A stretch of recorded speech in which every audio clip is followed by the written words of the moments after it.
Hello everyone and welcome to C Latif academy. हम chapter number 2 जो हमारा है फॉर्म्स ऑफ बिजनेस ऑर्गेनाइजेशन उसको अपने पास पढ़ रहे हैं और अभी तक हम लोगों ने sole proprietorship and Hindu advance family को डिटेल में डिस्कस किया है। आज हम एक बहुत ही इंपॉर्टेंट टॉपिक जो है पार्टनरशिप उसको डिस्कस करेंगे, जो कि तीसरा फॉर्म ऑफ बिजनेस ऑर्गेनाइजेशन है हम जिस हिसाब से पढ़ रहे हैं, थर्ड आपके लिए।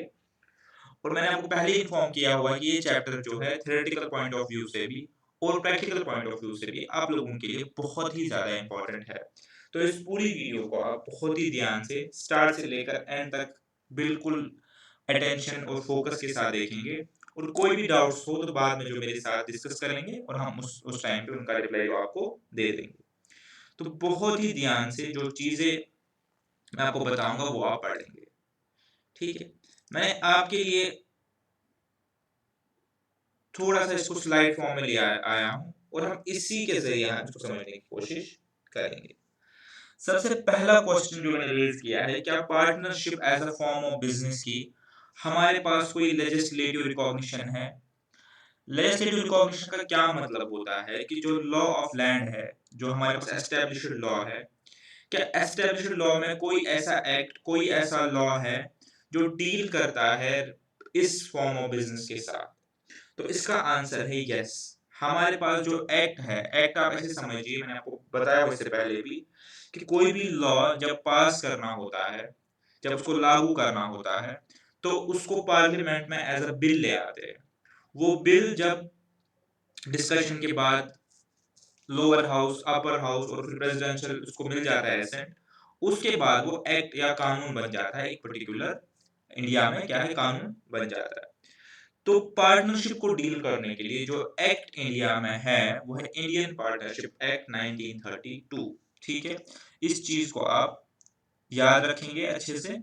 और ये एक्ट आपको पूरा नहीं पढ़ना, आपके सिलेबस में नहीं है, लेकिन फिर भी आपकी नॉलेज के लिए मैं आपकी जो ग्रुप है उसमें ये एक्ट को डाल देता हूँ ताकि आप इसको एक बार देख लें, गो थ्रू हो जाए, आपको रिमेम्बर करने की जरूरत नहीं है।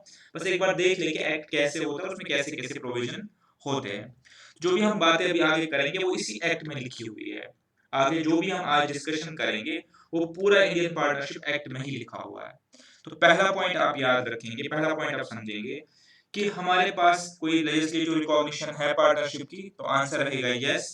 इंडियन पार्टनरशिप एक्ट 1932 जो है वो रिकॉग्नाइज करता है, डील करता है पार्टनरशिप्स के साथ, ठीक है। तो ये हो गई पहली बात। दूसरी बात हमने ये समझी थी कि पार्टनरशिप एग्जिस्टेंस में कैसे आती है। हमने पहले पढ़ा था कि एचयूएफ एग्जिस्टेंस में कैसे आती है। अगर आपके पास कोई हिंदू फैमिली है जो अनडिवाइडेड है और कोई एंसेस्ट्रल प्रॉपर्टी है, तो एचयूएफ आपकी क्या है, वजूद में आ जाती है, एग्जिस्टेंस में आ जाती है। उसके बाद हमने ये समझा था कि अगर कोई मेंबर बर्थ लेता है उस एचयूएफ में, तो बाय बर्थ उसको क्या है, मेंबरशिप मिल जाता है। लेकिन क्या पार्टनरशिप में भी ऐसा ही है? Answer is no. पार्टनरशिप को एग्जिस्टेंस में लाने के लिए there must be an agreement, या हम बोल सकते हैं कॉन्ट्रैक्ट होना चाहिए। एक कॉन्ट्रैक्ट होना चाहिए जिसके जरिए ये पार्टनरशिप जो है वो वजूद में आती है, एग्जिस्टेंस में आती है। मैंने ब्रैकेट में लिखा है वर्बल या रिटन। अब एग्रीमेंट का ये मतलब नहीं है कि हमेशा राइटिंग में हो। एग्रीमेंट या कॉन्ट्रैक्ट का मतलब हमेशा ये नहीं होता कि राइटिंग में हो तभी एग्रीमेंट होता है। हाँ, लिखने के कुछ अपने फायदे हैं जो कि हम आगे हम समझेंगे, पढ़ेंगे। लिखना चाहिए और लिखने के फायदे हैं। लेकिन अगर लिखित भी ना हो, अगर राइटिंग में भी ना हो, लेकिन दो पार्टीज ने एग्री किया हो किसी चीज पे, किसी चीज पे दोनों ने एग्री किया हो, तो इस एग्री होने से, इसी को हम एग्रीमेंट बोलते हैं, इस एग्री होने से, ठीक है, जो रिलेशनशिप वजूद में आती है, एग्जिस्टेंस में आती है, तो वो हमारे पास क्या होती है, पार्टनरशिप। तो पार्टनरशिप वजूद में कैसे आती है? पार्टनरशिप वजूद में कैसे आती है? पार्टनरशिप वजूद में आती है बाय कॉन्ट्रैक्ट या बाय एग्रीमेंट। चाहे वो एग्रीमेंट रिटन हो, चाहे वो एग्रीमेंट ओरल हो या वर्बल हो, ठीक है। लिखना चाहिए, लिखने के फायदे हैं वो आगे हम डिस्कस करेंगे। लेकिन प्राइमा फेसी, ठीक है, प्राइमा फेसी क्या चीज है कि एक पार्टनरशिप को एग्जिस्टेंस में लाने के लिए आपके पास क्या होना चाहिए, एक एग्रीमेंट होना चाहिए जिस पे दोनों पार्टीज है, तीन पार्टीज है, चार पार्टीज जो है वो एग्री करे, जो कि हम आगे डिटेल में समझेंगे सारी चीजें, ठीक है। और जब ये इस एग्रीमेंट में आ जाएंगे तो इनके बीच में जो रिलेशनशिप होगा इन पार्टीज के दरमियान, उसको हम बोलते हैं म्यूचुअल एजेंसी। जो म्यूचुअल एजेंसी है जो ये टर्म म्यूचुअल एजेंसी, ये क्या है, ये पूरे इस पार्टनरशिप कॉन्सेप्ट का सोल है। अगर आपने म्यूचुअल एजेंसी को समझ लिया और आपने म्यूचुअल एजेंसी को एस्टेब्लिश कर लिया, तो आप ये कह सकते हैं कि ये जो रिलेशनशिप है ये पार्टनरशिप है। और अगर म्यूचुअल एजेंसी नहीं है तो इसका मतलब फिर पार्टनरशिप नहीं है। तो कुल मिला के अगर आप देखेंगे, ये तीन चीजें हम लोगों ने आगे पढ़नी है डिटेल में। लेजिस्लेटिव रिकॉग्निशन पार्टनरशिप को कहां से मिलती है? इंडियन पार्टनरशिप एक्ट 1932 से। एग्जिस्टेंस में कैसे आती है? एग्रीमेंट के जरिए, ठीक है। और रिलेशनशिप जो बनती है इस एग्रीमेंट के, क्या बोलते हैं? उसको बोलते हैं म्यूचुअल एजेंसी, ठीक है। अब हम इन चीजों को डिटेल में पढ़ेंगे, ये बस इंडेक्स था। अब हम इन चीजों को डिटेल में पढ़ेंगे। अगर आपको कुछ समझ अभी तक नहीं भी आया तो कोई भी आपको घबराने की जरूरत नहीं है। ये जस्ट जैसे बुक का इंडेक्स होता है वैसे ये तीन चीजें इंडेक्स है। मैं एक बार रिपीट करता हूँ और फिर मैं अपने एक्चुअल कंटेंट की तरफ आता हूँ। पार्टनरशिप की लेजिस्लेटिव रिकॉग्निशन कहां से आती है? इंडियन पार्टनरशिप एक्ट 1932 से। पार्टनरशिप कैसे एग्जिस्टेंस में आता है? By way of N agreement या कॉन्ट्रैक्ट, चाहे वो वर्बल हो चाहे वो रिटन हो। और तीसरा, जब हम ये एग्रीमेंट करते हैं राइटिंग में या ऑरली, तो उससे कौन सा रिलेशनशिप बनना चाहिए? म्यूचुअल एजेंसी का। अगर तो म्यूचुअल एजेंसी है तो पार्टनरशिप है, अगर म्यूचुअल एजेंसी नहीं है तो पार्टनरशिप नहीं है, ठीक है। तो अब हम इस चीज को डिटेल में और तफसील में समझेंगे कि पार्टनरशिप क्या होती है, ठीक है। पार्टनरशिप की जो डेफिनेशन है वो हम कहीं और से नहीं लेंगे कि इसने ये बोला है, इसने ये बोला है, इसने इस ऑथर ने ये बोला है। हम उन चीजों को छोड़ के पार्टनरशिप की जो डेफिनेशन पार्टनरशिप एक्ट ने खुद दी है, हम उसी डेफिनेशन को पढ़ के समझेंगे कि पार्टनरशिप क्या होती है, ठीक है। पार्टनरशिप की जो डेफिनेशन पार्टनरशिप एक्ट ने खुद दी है, हम उसी को एक बार पढ़ के एनालाइज करके समझेंगे कि पार्टनरशिप क्या होती है, ठीक है। अब मेरे इस डेफिनेशन को जस्ट आप पढ़ेंगे, उसके बाद हम एक एक वर्ड जो है इसका समझेंगे और एनालाइज करेंगे। तो क्या डेफिनेशन है? डेफिनेशन को देख लेते हैं। वो डेफिनेशन कहां से ली है हमने? पार्टनरशिप एक्ट 1932 से ही लिया है। वो सेक्शन नंबर याद करने की कोई जरूरत नहीं है, मैंने बस रेफरेंस के लिए लिख दिया है। तो पार्टनरशिप एक्ट ने खुद ही डिफाइन किया है कि पार्टनरशिप क्या होती है। क्या होती है partnership? Partnership is the relation between persons, ठीक है। पार्टनरशिप एक ऐसी रिलेशनशिप है जो दो लोगों के दरमियान या लोगों के दरमियान बनती है। किन लोगों के दरमियान? हु हैव एग्रीड, जिन्होंने एग्री किया है, ठीक है, to share the profits of a business, एक बिजनेस के प्रॉफिट्स को शेयर करने के लिए एग्री किया है। और वो बिजनेस कौन चलाएगा? कैरीड ऑन बाय ऑल, जो सब लोग मिलके वो बिजनेस चलाएंगे। और any of them acting for all. तो अगर आप ध्यान से देखेंगे तो इस डेफिनेशन में वो सारी बातें कवर हो गई जो मैंने आपको ऊपर बताई थी, ठीक है। मैं आपको दिखाता हूं क्या क्या। सबसे पहली बात कि पार्टनरशिप जो है वो रिलेशनशिप है लोगों के दरमियान जिन्होंने क्या किया है? एग्री, जिन्होंने एग्री किया है। जिन्होंने क्या किया है? एग्री। एग्री का मतलब क्या होता है? किसी चीज पे राय, कॉमन राय बनाना, किसी चीज पे एग्री होना। तो एग्री का मतलब क्या है? कि उन्होंने एग्री किया, तो मतलब एग्रीमेंट है, किसी चीज को लेके एग्रीमेंट है। अब ये एग्रीमेंट ये लोग चाहे तो इन राइटिंग कर सकते हैं, और नहीं चाहे तो ये अपने पास वर्बली भी ये एग्रीमेंट रख सकते हैं जो इन्होंने एग्री किया है, किसी चीज ने इत्तेफाक किया है, ठीक है। कॉमन टर्म्स पे आने पर एग्रीमेंट बोलते हैं, कॉमन चीज पे आना, कॉमन टर्म्स पे आना, ठीक है। और एग्रीमेंट ने किया, तो पहली बात आ गई। दूसरी बात, एग्रीमेंट किस चीज का किया है? कि ये एक बिजनेस चलाएंगे, ठीक है। जो बिजनेस या तो सब लोग चलाएंगे या कोई एक बंदा चलाएगा, एक्टिंग फॉर ऑल, ठीक है। तो यहां पे जो बात आ गई वो है म्यूचुअल एजेंसी की, म्यूचुअल एजेंसी की, ठीक है। और यहाँ पे आ गई पर्सन का मतलब है एक से ज्यादा लोग होने चाहिए। अगर एक बंदा होगा तो एग्रीमेंट की बात नहीं है, क्योंकि एक लॉ का एक सिंपल सा बेसिक सा रूल है, कोई भी बंदा अपने आप के साथ एग्रीमेंट नहीं कर सकता। कोई भी बंदा अपने आप के साथ एग्रीमेंट नहीं कर सकता। कोई भी बंदा अपने आप के साथ कॉन्ट्रैक्ट नहीं कर सकता। ये लॉ का एक बेसिक सा रूल है। तो आपने आपके साथ कोई कोई कॉन्ट्रैक्ट करे जहां पे आप ही पार्टी 1 हो, आप ही पार्टी 2 हो, तो वो जो है लॉ ऐसे एग्रीमेंट्स को रिकॉग्नाइज नहीं करता। तो इस डेफिनेशन से तीन चीजें सामने आ गई। पहली बात, अब हम इसको ब्रेक करके इस डेफिनेशन को समझेंगे। इसमें थोड़ा टाइम लगेगा, लेकिन आपको बिल्कुल भी इसमें क्या बोलते हैं अपना घबराने की जरूरत नहीं है, टाइम लगने दीजिए। ये कॉन्सेप्ट आपको आगे समझ आएंगे कि आपके लिए कितने रेलेवेंट और जरूरी है। तो अगर हम इस डेफिनेशन को पूरा एनालाइज करें तो तीन चीजें सामने आ गई कि पार्टनरशिप सबसे पहले क्या है। Partnership is a relation, partnership एक रिलेशनशिप है, ठीक है, बिटवीन पर्सन्स। तो पहली चीज ये आ गई कि हमारे पास एक से ज्यादा बंदे जो है होने चाहिए। तो हम कह सकते हैं टू और मोर, क्योंकि अगर एक ही बंदा होगा तो कोई एग्रीमेंट नहीं होगा। दूसरी चीज बाय डेफिनेशन क्या आ गई कि एग्रीमेंट होना चाहिए।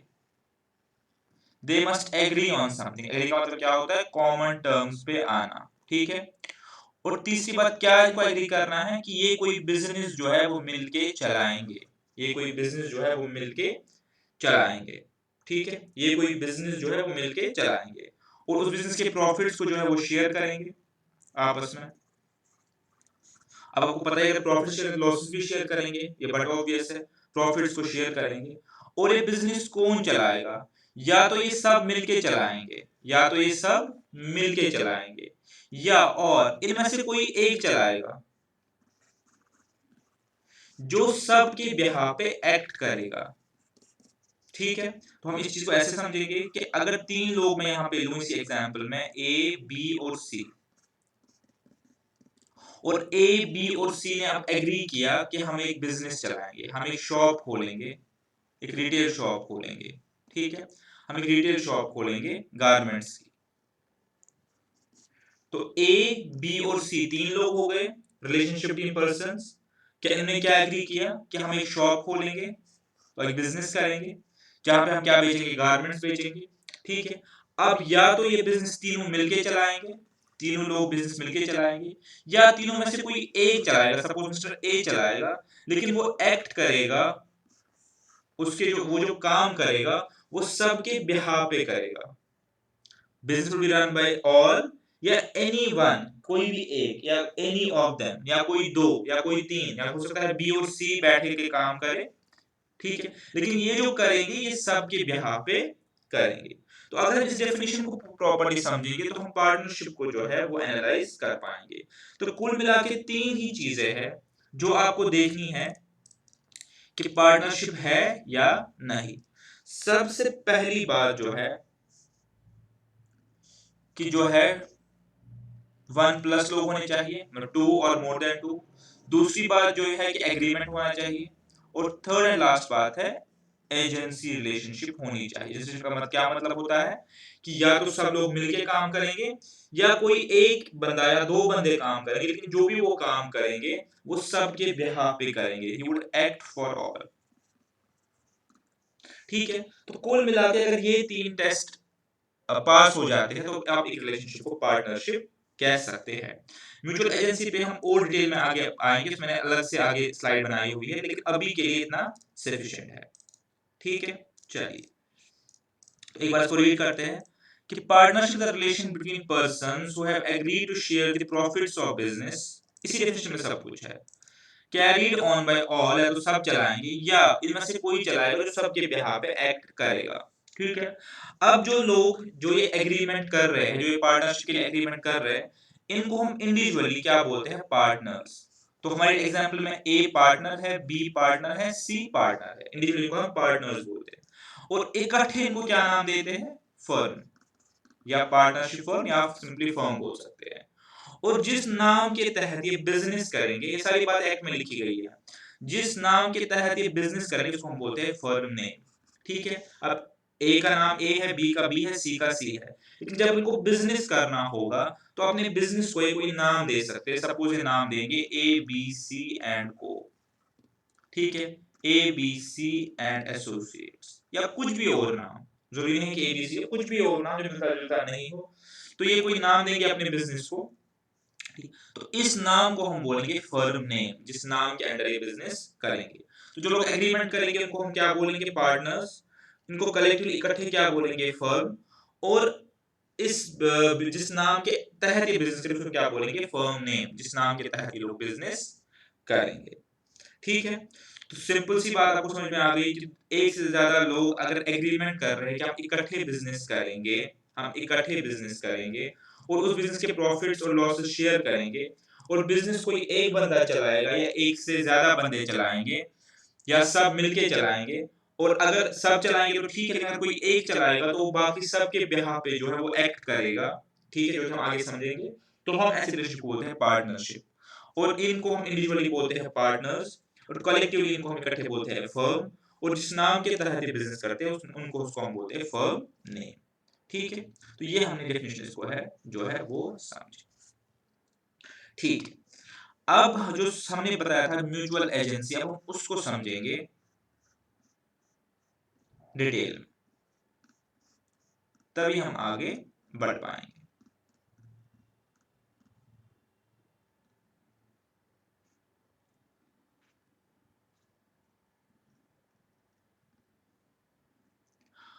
अब जो ये म्यूचुअल एजेंसी, मैंने बार बार वर्ड यूज किया कि पार्टनरशिप आप तभी पार्टनरशिप बोल सकते हैं किसी रिलेशनशिप को जब उसमें म्यूचुअल एजेंसी हो, जब उसमें म्यूचुअल एजेंसी हो। ये म्यूचुअल एजेंसी क्या होती है? सबसे पहले आप इसकी चीज को समझिए। अभी आपको कोई लॉ नहीं पढ़ा है क्योंकि आप नए नए कॉमर्स में, आप आगे लॉ पढ़ेंगे, तो लॉ में एक हम समझते और पढ़ते रिलेशनशिप होता है, बिजनेस को बोलते हैं एजेंट एंड प्रिंसिपल। ठीक है, एजेंट एंड प्रिंसिपल, इस रिलेशनशिप को पहले आप समझिए। अभी 2 मिनट के लिए पार्टनरशिप को छोड़ दीजिए। प्रिंसिपल एंड एजेंट का क्या रिलेशनशिप होता है? ये रिलेशनशिप ऐसा होता है कि फॉर एग्जाम्पल ए एक बंदा है, मिस्टर ए एक बंदा है, ठीक है, और ये बंदा जो है ये बिजनेस करता है। अभी के लिए आप जैसे सोल प्रोप्राइटरशिप एग्जाम्पल में आ जाइए, क्योंकि पहले हम प्रिंसिपल एजेंट को समझेंगे फिर हम पार्टनरशिप पे मूव करेंगे। इस रिलेशनशिप को बोलते हैं एजेंसी रिलेशनशिप, ठीक है। म्यूचुअल फिर हम बाद में समझेंगे म्यूचुअल एजेंसी क्या होती है। पहले सिंपल एजेंसी को समझिए, एजेंट और प्रिंसिपल रिलेशनशिप को समझिए। मिस्टर ए है, ये कोई काम कर रहा है, फॉर एग्जाम्पल से मिस्टर ए जो है इसके पास एक बिल्डिंग है, इसके पास एक बिल्डिंग है, ठीक है, जिसका ये ओनर है और इससे इसको रेंटल इनकम आती है, ठीक है। अब इस बिल्डिंग में 4 आप मान लीजिए कमरे हैं, या 4 इस बिल्डिंग में जो है लेट आउट किए हैं, जो प्रीमिसेस है 4 हिस्से किए और इसको रेंट आता है। अब जो ये ए है, ठीक है, अब जो ये ए है साथ ही साथ ये कोई और काम करता है, सपोज आप मान लीजिए जॉब करता है या कोई भी एक काम करता है, जिस वजह से ये ये जो रेंट कलेक्ट करना है, इस बिल्डिंग के अफेयर्स देखना है, वो नहीं देख पाता। तो ये क्या करता है, सिंपली ये किसी बंदे को अपॉइंट करता है, मिस्टर बी को, ठीक है, और उस बी को बोलता है कि मैं तो जॉब कर रहा हूं, मैं इस बिल्डिंग का ओनर हूं, ठीक है, लेकिन इस बिल्डिंग के रिलेटेड तुम क्या करो, तुम कुछ कुछ काम करो। क्या काम करना है, सपोज इसको इस बिल्डिंग के रिपेयर एंड मेंटेनेंस करो, अगर ड्यू है तो कर देना। इस बिल्डिंग का रेंटल कलेक्ट करो, ठीक है। टेनेंट में कौन सा रखना है, टेनेंट में कौन सा निकालना है, टेनेंसी के जो मैटर्स है वो सारे देखो, ठीक, टेनेंसी के मैटर्स जो है सारे देखो। तो ये इसको ये काम दे देता है। तो इसका मतलब क्या है, इसका मतलब यहाँ पे ये हुआ कि जो बी है, जो ये बी है, ये ए का जो है एजेंट बन गया, और ए जो है वो प्रिंसिपल है। क्यों प्रिंसिपल है यहाँ पे? अब हम बोल सकते हैं कि क्या बी एम्प्लॉय है? नहीं, बी एम्प्लॉय नहीं है। एम्प्लॉय और एजेंट में जो है एक फर्क समझिए। एजेंट अगर कोई भी एक्ट करेगा, एजेंट अगर कोई भी एक्ट करेगा या ओमिशन, ओमिशन अपने आप में एक्ट होता है, कुछ करना है कुछ नहीं करना। बी अगर कोई भी एक्ट करेगा या ओमिशन करेगा, कुछ करेगा या कुछ नहीं करेगा, उससे क्या होगा, ए जो है वो बाइंड हो जाएगा, ए जो है वो बाइंड हो जाएगा। यानी फॉर एग्जाम्पल बी ने जो है किसी पार्टी को कॉन्ट्रैक्ट दिया, बी ने किसी पार्टी को कॉन्ट्रैक्ट दिया इस पूरे बिल्डिंग के व्हाइट वॉश के लिए, ठीक है। अब जब बी कर रहा है act as an agent of A, तो कल को अगर यहाँ पे कुछ डिस्प्यूट हो गया कॉन्ट्रैक्टर और बी के दरमियान, तो ये जो कॉन्ट्रैक्ट है ये सीधे ए को जो है स्यू कर सकता है। क्यों? क्योंकि बी की जो एक्ट है, बी के जो काम है, वो माने जाएंगे एज इफ वो किए हैं ए ने। ठीक है, तो इस पर्टिकुलर रिलेशनशिप में ये जो बी है वो एजेंट है, बी जो है वो एजेंट है, और ए जो है वो क्या है, प्रिंसिपल है। ठीक है, बी एजेंट है, ए प्रिंसिपल है, और इनकी जो रिलेशनशिप वो है एजेंसी रिलेशनशिप। ठीक है,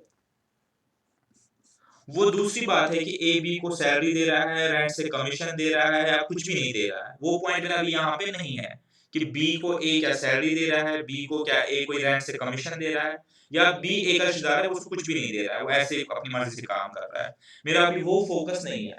मेरा फोकस है, जिसको आप भी फोकस करें इस चीज पे, कि बी जो भी एक्ट या ओमिशन करेगा, बी अगर कुछ करेगा या बी अगर कुछ नहीं करेगा, तो उन एक्ट से माइंड जो है वो ए बी हो जाएगा। बी अगर कोई कॉन्ट्रेक्चुअल ऑब्लिगेशन इनकर करेगा, तो उससे कौन बाइंड हो जाएगा, ए। दूसरी बात, बी ने अगर रेंट ले ली इससे, तो इसका मतलब है एज इफ ए ने रेंट ले ली, क्योंकि ए ने जो है बी को अपना एजेंट बनाया हुआ है। तो एजेंट और प्रिंसिपल एक लाइन में अगर समझना है, तो वो ये होता है कि अगर मैं किसी को राइट देता हूं कि उसके एक्ट से या उसके ओमिशन से मैं बाइंड हो जाता हूं, ठीक है, या दूसरे वर्ड में वो मेरे बिहाफ पे एक्ट करता है, वो मेरे बिहाफ पे एक्ट करता है, तो हम इसको बोलते हैं एजेंट या प्रिंसिपल। ठीक है, तो अब इसको अगर एक लाइन में लिखना है तो मैं आपके लिए लिख देता हूं एजेंसी को समझने के लिए। हाँ, तो एजेंसी को समझने के लिए एक लाइन में लिखना है कि इफ जो एजेंट है वो एक्ट करता है, अपने पहले लिखा था एक्ट का मतलब होता है एक्ट या ओमिशन, किसके बिहाफ पे, ऑन बिहाफ ऑफ प्रिंसिपल। ठीक है, पहला समझने के लिए। दूसरा जो है, जो प्रिंसिपल होता है इज बाउंड बाय एक्ट्स या ओमिशंस ऑफ एजेंट। बस ये दो चीजें है कि अगर एजेंट कोई काम करेगा या नहीं करेगा, उससे जो प्रिंसिपल है वो बाउंड हो जाता है। एजेंट ने रेंट ले ली एज इफ प्रिंसिपल ने रेंट ले ली, बाद में आपस में अपना डिस्प्यूट सेटल करेंगे। तो अगर मैं किसी को ऐसे राइट्स देता हूं तो उसको बोलते हैं principal agency relationship, normal case में, नॉर्मल सिनेरियो में। अब हम आते हैं पार्टनरशिप पे। हम पार्टनरशिप में बार बार क्यों बोलते हैं हम म्यूचुअल एजेंसी? अब यहाँ पे म्यूचुअल एजेंसी को एक बार समझेंगे। पहले देखते हैं लॉ ने क्या बोला है, एक्ट ने क्या बोला है म्यूचुअल एजेंसी के बारे में। देखिए, बहुत ही कम वर्ड्स में बहुत ही इंपॉर्टेंट और बहुत ही डीप बात जो है वो लॉ ने करी है। लॉ कहता है an act of firm, firm का एक्ट ने, फर्म का पता है फर्म क्या है? फर्म का मतलब है, हमने ऊपर पढ़ा है कि हम पार्टनर्स को कलेक्टिवली क्या नाम देते हैं, फर्म। हमने ऊपर समझे ये चीज कि पार्टनर्स को हम कलेक्टिवली फर्म बोलते हैं। तो एक्ट ऑफ फर्म, फर्म का एक्ट या फर्म का काम कौन सा एक्ट माना जाएगा? कोई भी एक्ट या ओमिशन, कोई काम करना या नहीं करना, बाय ऑल द पार्टनर्स, अगर सब लोग मिलके कोई काम कर रहे हैं तो वो एक्ट ऑफ फर्म है। ठीक है, यानी अगर सब लोग मिलके कोई काम कर रहे हैं, ए प्लस बी प्लस सी, तीनों ने मिलके कोई काम किया, तो ये एक्ट ऑफ फर्म माना जाएगा। बिल्कुल सही, वो तो माना ही जाएगा, because A plus B plus C firm ही है। और या बाय एनी पार्टनर, एजेंट छोड़ दीजिए, by any partner of the firm which gives rise to a right enforceable by और अगेंस्ट द फर्म। अब इसका मतलब है म्यूचुअल एजेंसी। इसका मतलब हो गया कि अगर ए कोई काम करेगा, अगर बिजनेस के बिहाफ पे ए कोई काम करेगा जिससे फर्म जो है कलेक्टिवली कोई लायबिलिटी इनकर करेगी या कोई राइट इनकर करेगी, तो वो भी एक्ट ऑफ फर्म माना जाएगा।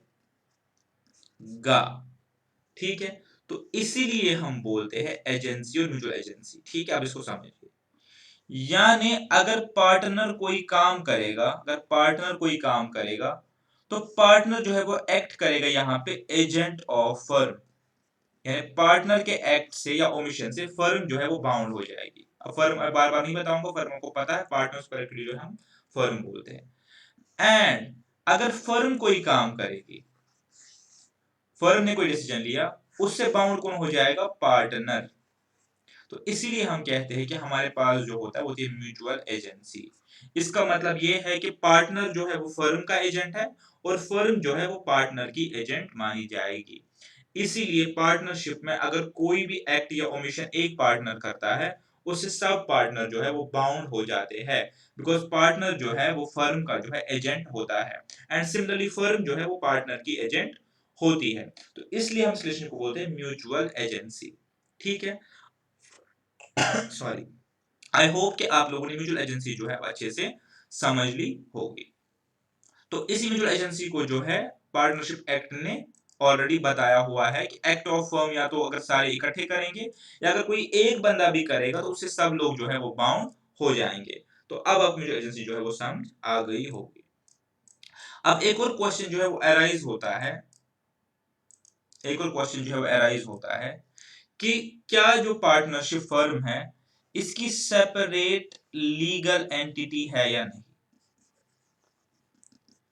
हमने डिस्कशन पहले भी किया है और अभी भी करेंगे कि सेपरेट लीगल एंटिटी क्या होती है। हमने ये डिस्कशन किया था प्रॉपर्टी के टाइम पे, जहां हमने ये बताया था कि ए जो है और ए अपने बिजनेस का कोई नाम रखे, ए एंड फैमिली या ए एंड बी, वो एक ही माना जाएगा। लॉ की नजर में वो दो नहीं है। जस्ट ए ने कोई बिजनेस खोला है, इसका मतलब ये नहीं कि ए और उसका बिजनेस अलग है लॉ की नजर में। मैंने ये भी कहा था कि अकाउंटिंग पर्पस के लिए हम उनको सेपरेट मानते हैं, वो एक अकाउंटिंग एजम्पशन है अपना अकाउंटिंग सही करने के लिए। लेकिन लीगली ए और ए एंड ओ जो है वो सेम है। क्या पार्टनरशिप फर्म की कोई सेपरेट लीगल एंटिटी है? तो इसका आंसर जो है वो है नो। ठीक है, जो फर्म है, जो बेसिकली फर्म है, ये कुछ नहीं है। फर्म क्या है? Collection of partners. फर्म जो है कलेक्शन ऑफ पार्टनर्स है। तीन लोग इकट्ठे आ गए, एग्रीमेंट किया हम काम करेंगे तो फर्म बन गई। तो क्या फर्म की कोई अपनी अलग लीगल हैसियत है लॉ की नजर में? नहीं। लॉ कहता है कि फर्म की कोई अपनी अलग जो है लीगल जो हैसियत है, एंटिटी है, वो नहीं है। Firm is just a collection of partners. अगर पार्टनर है तो फर्म है, फर्म नहीं है तो पार्टनर भी नहीं है। तो फर्म की जो है कोई भी सेपरेट लीगल एंटिटी नहीं है। फर्म जस्ट पार्टनर्स का कलेक्शन है। ठीक है, तो इस चीज को आपको याद रखना है, ये चीज आपको समझने में पता भी होनी चाहिए। तो क्या लिखा है हमने यहाँ पे? Partnership firm is not a separate legal entity. इसकी कोई सेपरेट लीगल एंटिटी नहीं है। ठीक है, क्योंकि ये बनती कैसे है? Through agreement between partners. अगर पार्टनर्स बीच में एग्रीमेंट ही खत्म हो गया तो फर्म ऑटोमेटिकली खत्म हो गई, तो फर्म की कोई कोई जो अहमियत है वो नहीं है। ठीक है, इसके बरक्स जो कंपनी है वहां पे आप चीज पढ़ेंगे, कंपनी की सेपरेट लीगल एंटिटी होती है जब हम पढ़ेंगे जॉइंट स्टॉक कंपनी। क्यों? क्योंकि कंपनी जो है, कंपनी कैसे बनती है? कंपनी को जो जन्म देती है वो देता है लॉ। कंपनी को जन्म देता है लॉ। एक कंपनी जब बनती है उसको जन्म देता है उस कंट्री का कानून। तो उसको अगर बंद करना है, उसको जब जैसे डेथ देनी है तो वो भी उस कंट्री का कानून ही देगा। यानी ऐसे समझ लीजिए कि अगर एक कंपनी के सारे डायरेक्टर मर जाए तो क्या कंपनी खत्म हो जाएगी? Answer is no. कंपनी की अपनी अपनी लीगल जो एंटिटी है वो हम कंपनी के टाइम पे डिटेल में पढ़ेंगे कि कंपनीज की अपनी लीगल एंटिटी होती है। तो इसलिए अगर कंपनी के सारे डायरेक्टर एक दिन मर जाए तो कंपनी बंद नहीं होगी, क्योंकि कंपनी को बर्थ किसने दिया है? लॉ ने, कंपनीज एक्ट 2013 ने। इसको डेथ जो है वही दे सकता है। जैसे हमें किसने पैदा किया? हमें पैदा किया ऊपर वाले ने, तो मैं डेथ कौन दे सकता? ऊपर वाला ही दे सकता है। वही चीज कंपनी के साथ भी है। ठीक है, लेकिन पार्टनरशिप कैसे बनती है? पार्टनरशिप बनती है थ्रू एग्रीमेंट, और अगर पार्टनर ही खत्म हो गए तो फर्म की कोई हैसियत नहीं है। तो इसलिए पार्टनरशिप फर्म की कोई भी सेपरेट लीगल एंटिटी नहीं है, डिस्टिंक्ट फ्रॉम इट्स मेंबर्स। यानी अगर मेंबर्स है तो फर्म है, मेंबर नहीं है तो फर्म नहीं है। मेंबर से डिस्टिंक्ट, मेंबर से हटकर फर्म की कोई लीगल एंटिटी नहीं है। It is merely a collective name given to जो कंपोजिंग इट। फर्म का मतलब जो मैंने बार बताया, फर्म का मतलब होता है कलेक्शन ऑफ पार्टनर्स, इसको इकट्ठे इनको बोलते हैं फर्म, यही है और कुछ नहीं। लेकिन एक चीज है आपके लिए समझने के लिए, ऑल्दो ये जस्ट आप याद रखेंगे, कोई इसमें ज्यादा आपने डिटेल में नहीं जाना है, कि इनकम टैक्स, हमारे पास एक एक्ट होता है इनकम टैक्स एक्ट। ठीक है, जहां पे हम ये पढ़ते हैं कि कौन सा जो इंडिविजुअल है या कौन सा एसएससी जो है, एसएससी वो कैसे टैक्स देगा। इनकम टैक्स के पॉइंट ऑफ व्यू से जो पार्टनरशिप फर्म है वो सेपरेट एसएससी है, सेपरेट टैक्स पेयर है। आपको समझ नहीं आएगा एसएससी, वो सेपरेट टैक्स पेयर है। टैक्स पेमेंट के पॉइंट ऑफ व्यू से पार्टनरशिप फर्म जो है उसको अलग अपना टैक्स भरना पड़ता है। लेकिन लीगल एंटिटी सेपरेट कोई नहीं है। अब इसको मैं आपको थोड़ा ऐसे थोड़ा सा समझाता हूँ कि जैसे ये फर्म हमने बनाई, एबीसी ने बनाई है फर्म एबीसी एंड को, ठीक है।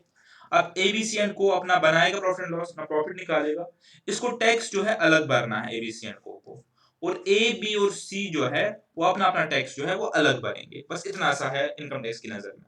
लेकिन लीगल एंटिटी के पॉइंट ऑफ व्यू से ना, एबीसी एंड को और एबीसी जो है वो कोई अलग अलग एंटिटी नहीं मानी जाएगी, ए बी और सी को इकट्ठे जो है एबीसी एंड को जो है हम बोलते हैं, ठीक है। तो यहां तक ये हो गई ये कहानी क्लोज। चलिए अब हम चलते हैं आगे। अब हम इसको थोड़ा सा समझेंगे कि क्या क्या फीचर्स है, हर कितना फीचर्स क्या है, मेरिट्स क्या है, डीमेरिट्स क्या क्या है एक पार्टनरशिप फर्म के। सबसे पहले फीचर्स समझेंगे। तो पहला फीचर जो है पार्टनरशिप फर्म का है कि इसकी जो एग्जिस्टेंस है वो कैसे बनती है, थ्रू एग्रीमेंट। यानी पार्टनरशिप फर्म जो है कैसे वजूद में आती है, वो आती है थ्रू एग्रीमेंट। जब पार्टीज एग्री करेंगी किसी चीज पे, जब पार्टीज एग्री करेंगी कि हमें बिजनेस करना है, हमें पर्टिकुलर ये बिजनेस करना है, रिटेल गारमेंट का बिजनेस करना है, रियल एस्टेट का बिजनेस करना है, कमीशन एजेंट का बिजनेस करना है, फ्रूट का बिजनेस करना है, हमें कोई भी बिजनेस करना है, और उस बिजनेस के प्रॉफिट जो है हम क्या करेंगे, आपस में शेयर करेंगे, लॉसेस आपस में शेयर करेंगे, इतना इतना कैपिटल डालेंगे। तो जब एक एग्रीमेंट बनेगा, जब एक एग्रीमेंट रीच होगा, मैंने बार बार कहा कि वर्बल हो सकता है, रिटन हो सकता है, तो तब जो है एक पार्टनरशिप जो है वजूद में आती है, ठीक है। और हमने कहा कि कौन सा लॉ रिकॉग्नाइज करता है, इंडियन पार्टनरशिप एक्ट 1932। अब पॉइंट नंबर 2, क्या लायबिलिटी अनलिमिटेड होती है या लिमिटेड होती है, ये एक इंपॉर्टेंट पॉइंट है। पार्टनरशिप के केस में जो लायबिलिटी होती है पार्टनर्स की, वो होती है अनलिमिटेड, ठीक है। ये चीज आपको याद रखनी है, हमने बार बार डिस्कशन किया कि अनलिमिटेड लायबिलिटी क्या होती है। अनलिमिटेड लायबिलिटी का मतलब ये होता है कि अगर बिजनेस के एसेट्स बिजनेस की लायबिलिटीज को पूरा नहीं कर पाए, तो पर्सनल एसेट्स जो है वो भी यूटिलाइज किए जाएंगे इस लायबिलिटी को पूरा करने के लिए। तो पार्टनरशिप के केस में जो पार्टनर्स होते हैं, पार्टनर्स की लायबिलिटी जो है वो अनलिमिटेड होती है, ठीक है। पार्टनर्स की लायबिलिटी जो है अनलिमिटेड होती है, ठीक है। इसके साथ हमने पहले ही कहा कि फर्म जो है वो कुछ नहीं है, फर्म पार्टनर को इकट्ठे ही बोलते हैं, फर्म को आप छोड़ ही दीजिए। तो आप कहेंगे कल को कि फर्म की लायबिलिटी अनलिमिटेड है, वो गलत हो जाएगा। अगर मैं आपसे ये पूछूं कि liability of a partnership firm is, तो वो जो है क्वेश्चन अपने आप में ही जो है वो गलत है, ठीक है। क्योंकि फर्म जो है वो कुछ नहीं है, वो पार्टनर इकट्ठे फर्म ही बोलते हैं। हाँ, तो अब ये कह सकते हैं कि जो liability is unlimited, liability of partners is unlimited, ठीक है। चलिए अब एक और चीज लिखिए, each partner is liable jointly and severally. अब इसका क्या मतलब है, इसका मतलब ये है कि पार्टनर की जो लायबिलिटी है वो ज्वाइंट भी है और इंडिविजुअल भी है, वो ज्वाइंट भी है और इंडिविजुअल भी। क्या इसका मतलब है, इस चीज को थोड़ा ध्यान से समझिए। इसका मतलब आपको थोड़ा सा एग्जांपल समझाता हूं। मेरे पास ए बी एंड सी जो है तीन पार्टनर्स, ठीक है। ए बी एंड सी जो है तीन पार्टनर्स है, इन्होंने एक फर्म डाली ए बी सी एंड को, ठीक है। अब इस फर्म में टोटल जो एसेट्स है वो है 8 लाख के, लेकिन इनकी जो लायबिलिटीज है वो है 12 लाख की, ठीक है। तो अब अगर आप ध्यान से देखेंगे तो ये जो फर्म है ये अपने एसेट्स से अपने लायबिलिटीज पूरा नहीं कर पाएगी, तो 4 लाख का जो कर्जा है वो पार्टनर्स को पूरा करना है, कहां से, आउट ऑफ पर्सनल एसेट्स, ठीक है। यहां तो बिल्कुल इजी है, तभी तो अनलिमिटेड लायबिलिटी है पार्टनर्स की।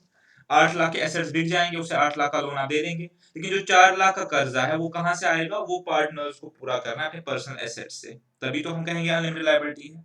अब यहाँ पे देखिए, अब ये 4 लाख जो पूरा करना है, ये 4 लाख के जो कर्जदार हमारे हैं, बैंक सपोज आप मान लीजिए बैंक है, ये लायबिलिटी बैंक की है, तो बैंक को आप कितना देना है, 4 लाख, 8 तो उसने ले लिया यहाँ से। अब ये 4 लाख जो है बैंक मांगने आया ए के पास, क्या आया, ए के पास। तो क्या ए बैंक को बोल सकता है कि मेरा तो 1/3 शेयर है पार्टनरशिप फर्म में, 1/3, तो मैं आपको सिर्फ इसमें से 1,33,000 रुपए दूंगा, 1/3 तो उतना ही बनता है ना, मैं आपको इसमें से 1,33,000 रुपीज दूंगा, क्योंकि मैं ज्वाइंटली लायबल हूं, यानी जो लायबिलिटी है वो ज्वाइंट है तीन लोगों की, तो मैं ज्वाइंटली लायबल हूं। तो answer is no. Partnership firm में जो पार्टनर्स होते हैं वो ज्वाइंटली भी लायबल है एंड इंडिविजुअली भी लायबल है, यानी बैंक अपना पूरा रिकवरी इससे 4 लाख रुपया कर सकता है। ठीक है, बैंक इससे 4 लाख रुपए लेके अपना पूरा करेगा। उसके बाद हो सकता है कि ये इन लोगों पे केस करे या उनसे बिना केस करे भी अपना 133 ले सकता है, वो इनके आपस का मैटर है। लेकिन बैंक के लिए these partners are jointly and severally liable, इसका मतलब है ज्वाइंटली एंड इंडिविजुअली लायबल। ये बहुत जरूरी पॉइंट है। तो पार्टनरशिप फर्म के केस में जो पार्टनर है वो ज्वाइंटली भी लायबल होता है और इंडिविजुअली भी लायबल होता है। हाँ, बाद में वो अपना जो 2,66,000 है जो एक्स्ट्रा ने दिया है अपने शेयर से एक्स्ट्रा, वो इन लोगों से रिकवर कर सकता है, चाहे डायरेक्टली चाहे फिर कोर्ट में जाके, वो एक अलग कहानी है। ठीक है, आई होप कि आप अनलिमिटेड लायबिलिटी को जो है वो समझ गए।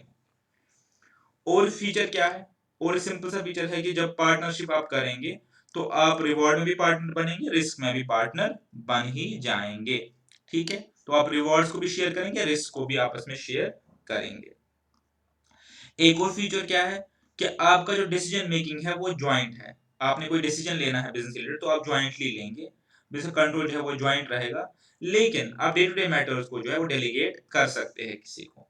ठीक है, अब इसको समझेंगे, बहुत ही सिंपल सी बात है, ये आप भी समझ जाएंगे कि एबीसी ने एक फर्म खोली रेडीमेड गारमेंट्स की, एबीसी एंड को, ये एग्जांपल हम कैरी कर रहे हैं। अब ठीक है, अब आपको पता है कि बिजनेस में डिसीजंस लेने होते हैं। सपोज मुझे स्टाफ को सैलरी देनी है, सपोज मुझे जो है रेंट पे करना है जहाँ पे मैं काम कर रहा हूँ, जो आपको डे टू डे खर्चे करने हैं। तो ये डिसीजन मेकिंग आप किसी एक बंदे को बोल सकते हैं यार ये आप कर लो। लेकिन जो बड़े डिसीजन है, फॉर एग्जाम्पल मैं किस सप्लायर से माल लूंगा, मैं किस रेट पे माल लूंगा, मुझे डिस्काउंट रेट क्या चाहिए, पेमेंट टर्म्स क्या होंगी, ये बड़े डिसीजन होते हैं। तो नॉर्मली ये डिसीजन है वो ज्वाइंटली लिए जाते हैं। मतलब ये डिसीजन जो है नॉर्मल सिनेरियो में डिसीजन जो है ज्वाइंटली लिए जाते हैं। हाँ, डे टू डे अफेयर्स में किसी को डेलीगेट जो है वो कर सकता हूँ, लेकिन अगर जो सप्लायर ही चेंज करना है, अगर मुझे कल को सप्लायर से जो है मेरे उसके साथ बिजनेस टर्म्स ठीक नहीं बैठ रही है, मुझे सप्लायर ही बदलना है, तो वो मुझे सबके साथ बात करनी पड़ेगी। फॉर एग्जाम्पल मुझे बिल्डिंग की गिरवी रखनी है, बैंक को मुझे लोन लेना है, बिल्डिंग गिरवी रखनी है, तो इसके लिए मुझे सबसे बात करनी पड़ेगी। तो जो डिसीजंस होते हैं बड़े बड़े डिसीजंस वो ज्वाइंट होते हैं और कंट्रोल भी क्या होता है, ज्वाइंट होता है। लेकिन डे टू डे और रूटीन मैटर्स जो है वो हम डेलीगेट कर सकते हैं, उसके लिए कोई बड़ी बात नहीं, दैट कैन बी डेलीगेट। चलिए आगे हम फीचर देखते हैं कि मेंबरशिप कैसे मिलती है। अब एक फर्म का मुझे मेंबर बनना है, हमने एचयूएफ में पढ़ा था कि फर्म का आप एचयूएफ का पार्ट कैसे बनते हैं, बाय बर्थ। लेकिन एक फर्म है यही ए बी सी एंड को, ए बी और सी। अब एक बंदा है डी जो चाहता है कि वो इस ए बी सी एंड को का जो है वो मेंबर बने या पार्टनर बने, तो कैसे बनेगा, थ्रू एग्रीमेंट या कॉन्ट्रैक्ट। तो क्या करना है, ए बी प्लस सी यानी फर्म, हम करेक्टली फर्म बोलते हैं, ये डी जो है इस फर्म के साथ एग्रीमेंट एग्जीक्यूट करेगा और उसके बाद यहाँ पे जो मेंबर है बन सकता है या बाहर भी निकल सकता है थ्रू एग्रीमेंट। तो एडमिशन या रिटायरमेंट कुछ भी हो वो होता है थ्रू आपका एग्रीमेंट। ठीक है, ये आपको बेसिक चीज पता है। अब कितने मेंबर हो सकते हैं एक पार्टनरशिप फर्म में? ठीक है, आपकी जो बुक है उस पे जो नंबर है वो गलत दिया है, मैंने आपके ग्रुप पे भी शेयर किया है, तो हमने इसके ऑथर को भी लिखा है कि आप उसको नेक्स्ट एडिशन में चेंज कर दीजिए। उन्होंने बुक में ये लिखा है कि 20 लोग जो है वो पार्टनरशिप कर सकते हैं, 20 से ज्यादा लोग जो है पार्टनरशिप नहीं कर सकते। ये फिगर्स पुरानी है, आज के टाइम पे जो सीलिंग है इसका जो रेफरेंस है वो कंपनी एक्ट की है, लेकिन आपको याद रखने की जरूरत नहीं है, आप बस फिगर याद रखिए। आज के टाइम में जो है सेंट्रल गवर्नमेंट के पास पावर है कि वो मैक्सिमम नंबर ऑफ पार्टनर्स जो है वो एक्चुअली पार्टनर नहीं होता, एक्चुअली क्या होता है कि पार्टनरशिप जो एक्ट है, पार्टनरशिप एक्ट, उसने कहीं नहीं लिखा है कि कितने लोग मैक्सिमम हो सकते हैं। पहले आप ये चीज समझिए, पार्टनरशिप एक्ट ने कहीं पे नहीं लिखा है कि मैक्सिमम कितने लोग हो सकते हैं। ये पता है कि मिनिमम 2 होने चाहिए, एक होगा तो फिर वो सुपरपार्टनरशिप हो जाएगा। ठीक है, अब मैक्सिमम की कोई बात इन्होंने नहीं लिखी है। हमारे पास एक कंपनीज एक्ट होता है, ठीक है, कंपनी एक्ट ने लिखा है कि मिनिमम एक नंबर है, अगर उसके ऊपर कोई भी लोग बिजनेस करना चाहे तो उनको कंपनी ही बनानी पड़ेगी, अगर कंपनी नहीं बनाएंगे तो इलीगल है। आप समझिए, आप ऐसे समझिए कि कंपनी एक्ट ने बोला है कि मिनिमम जो है नंबर एक्स, अगर लोग इकट्ठे बिजनेस करेंगे तो उसको क्या करनी है, उसको कंपनी बनानी है। अगर वो नहीं बनाएंगे कंपनी तो वो बिजनेस है इलीगल हो जाएगा। तो इसका मतलब दूसरे वर्ड्स में ये हो गया कि ये हमारे पास हाईएस्ट नंबर ऑफ पार्टनर्स बन जाएगा ऑटोमेटिकली, क्योंकि इसके ऊपर बिजनेस कर ही नहीं सकते, कंपनी बनानी पड़ेगी। तो वो नंबर कितना है, वो नंबर सेंट्रल गवर्नमेंट ने रखा है एट मैक्स जो है 100। उन्हें रखा है कि 100 की सीलिंग तक वो लोग नोटिफाई कर सकते हैं। लेकिन जो भी उन्होंने नोटिफाई किया है वो किया है 50। वो 50 से बढ़ा के 75 भी कर सकते हैं, 80 भी कर सकते हैं, एट मैक्स 100 कर सकते हैं, 120 नहीं कर सकते। ठीक है, तो एक बार आपके लिए समराइज कर लेता हूं कि आज की डेट में जो लीगल पोजीशन है वो ये है कि सेंट्रल गवर्नमेंट जो है वो मैक्सिमम नंबर जो है वो नोटिफाई कर सकता है, अप टू जो सीलिंग है वो 100 है। लेकिन अभी जो नोटिफाइड है ऑलरेडी वो है 50। इसको कल को बढ़ा भी सकते हैं, घटा भी सकते हैं, अभी जो नोटिफाइड है वो है 50, लेकिन मैक्सिमम सीलिंग क्या है 100। और बैंकिंग और नॉन बैंकिंग का कोई डिस्टिंक्शन आज की डेट में नहीं है। तो 50 लोग आज की डेट में जो है वो पार्टनरशिप फर्म बना सकते हैं। अगर 51 आपको बंदा जोड़ना है आज की डेट में तो फिर आपको कंपनी बनानी पड़ेगी। ठीक है, तो ये अभी लीगल पोजीशन है, और हमें ऑथर ने वापस मेल भी किया है कि हम नेक्स्ट एडिशन में इस चीज को कंसिडर कर लेंगे। Let's hope so. Mutual agency I have already explained. ठीक है, अब लास्ट पार्ट हमें पढ़ा था कंटिन्यूटी। ये बहुत इंपॉर्टेंट पार्ट है।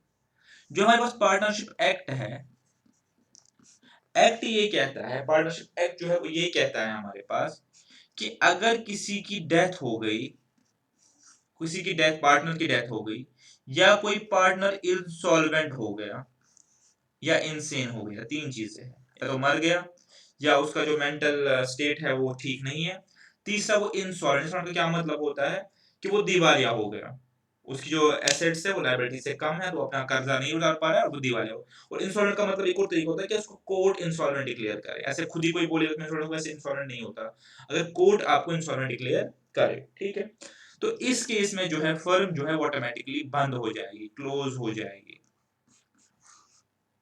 ये कहता है पार्टनरशिप एक्ट। लेकिन आप जो एग्रीमेंट करेंगे उसमें आप इस चीज को अवॉइड कर सकते हैं। यानी अगर आप एग्रीमेंट में लिखिए कि अगर कोई पार्टनर की डेथ हो गई तो हम फर्म को वाइंड अप नहीं करेंगे, तो फर्म कंटिन्यू रहेगी। कोई पार्टनर इंसॉल्वेंट हो गया, हम फर्म को डिसकंटिन्यू नहीं करेंगे, तो फर्म क्या है, कंटिन्यू रहेगी। इसको एग्जांपल से समझिए। मैंने लिखा है continuity is ensured through agreement. अगर आप एग्रीमेंट नहीं लिखेंगे, करेंगे, तो फिर कंटिन्यूटी एश्योर नहीं होगी। ठीक है, अब इसको समझिए। तीन पार्टनर है ए बी सी, ठीक है, और इन्होंने कोई डीड जो है वो नहीं लिखी है। अब अगर मिस्टर सी जो है इसकी डेथ हो गई तो फर्म क्या है, क्लोज हो जाएगी। लेकिन अगर उन्होंने डीड में लिखा हुआ है कि किसी एक पार्टनर की डेथ से जो है फर्म बंद नहीं होगी, तो सी की डेथ से जो है फर्म बंद नहीं होगी। ए एंड बी इकट्ठे पार्टनर जो है वो माने जाएंगे, partnership firm A B C and को जो है वो स्टैंड रहेगी। सी के पैसे वो इसकी लीगल हायर को देंगे या किसी को इसकी जगह पार्टनर ले सकते हैं। लेकिन अगर ए एंड बी पार्टनर है और बी की डेथ हो गई तो ये पार्टनरशिप नहीं रहेगी, बिकॉज ए जो है सोल प्रोप्राइटर माना जाएगा। तो आप फर्म की कंटिन्यूटी, फर्म की जो है पार्टनरशिप की कंटिन्यूटी को वो एंश्योर कर सकते हैं एग्रीमेंट के जरिए। अब एग्रीमेंट में ये चीजें डाल सकते हैं कि किसी की डेथ से या किसी की इंसॉल्वेंसी से फर्म हम बंद नहीं करेंगे, तो फर्म जो है ऑटोमेटिकली चलेगी। ठीक है, तो यहाँ पे कंटिन्यूटी बी आप रख सकते हैं, लेकिन वो उसके लिए आपको एग्रीमेंट अकॉर्डिंगली करना पड़ेगा। अगर एग्रीमेंट आपने अकॉर्डिंगली नहीं किया है तो किसी की डेथ या इंसॉल्वेंसी से जो फर्म जो है वो बंद हो जाएगी। ठीक है, ये हो गई यहाँ पे इनकी बात है।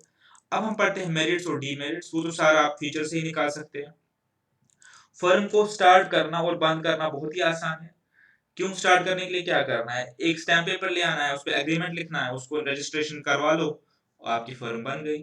और बंद कैसे करना है, एक नोटिस दे दो और आप एग्रीमेंट को डिसकंटिन्यू करो, कहानी क्लोज हो गई। तो फर्म को खोलना और बंद करना जो है वो रिलेटिवली क्या है, इजियर है। ठीक है, अच्छा जी। एक और मेरिट क्या है कि आपका जो रिस्क है वो शेयर हो जाता है।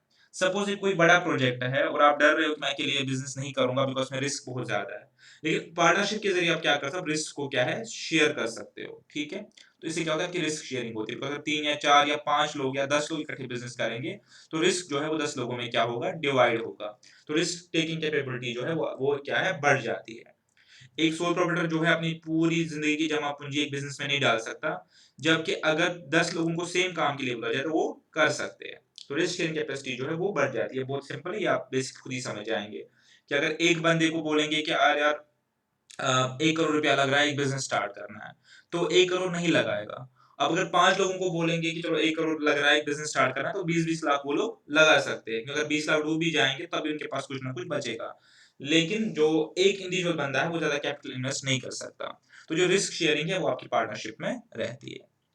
अच्छा, तीसरी बात ये है कि आप कैपिटल जो है वो ज्यादा रेज कर सकते हैं। ये इसका उल्टा, यहाँ पे रिस्क की बात है और यहाँ पे कैपिटल रेजिंग की बात है। आप ज्यादा कैपिटल जो है वो क्या कह सकते हैं, अरेंज कर सकते हैं। आप मोर फंड जो है अरेंज कर सकते हैं। एक अकेला बंदा ज्यादा कैपिटल जो है वो अरेंज नहीं कर सकता। ज्यादा और सस्ता कैपिटल आप जो है वो अरेंज कर सकते हैं।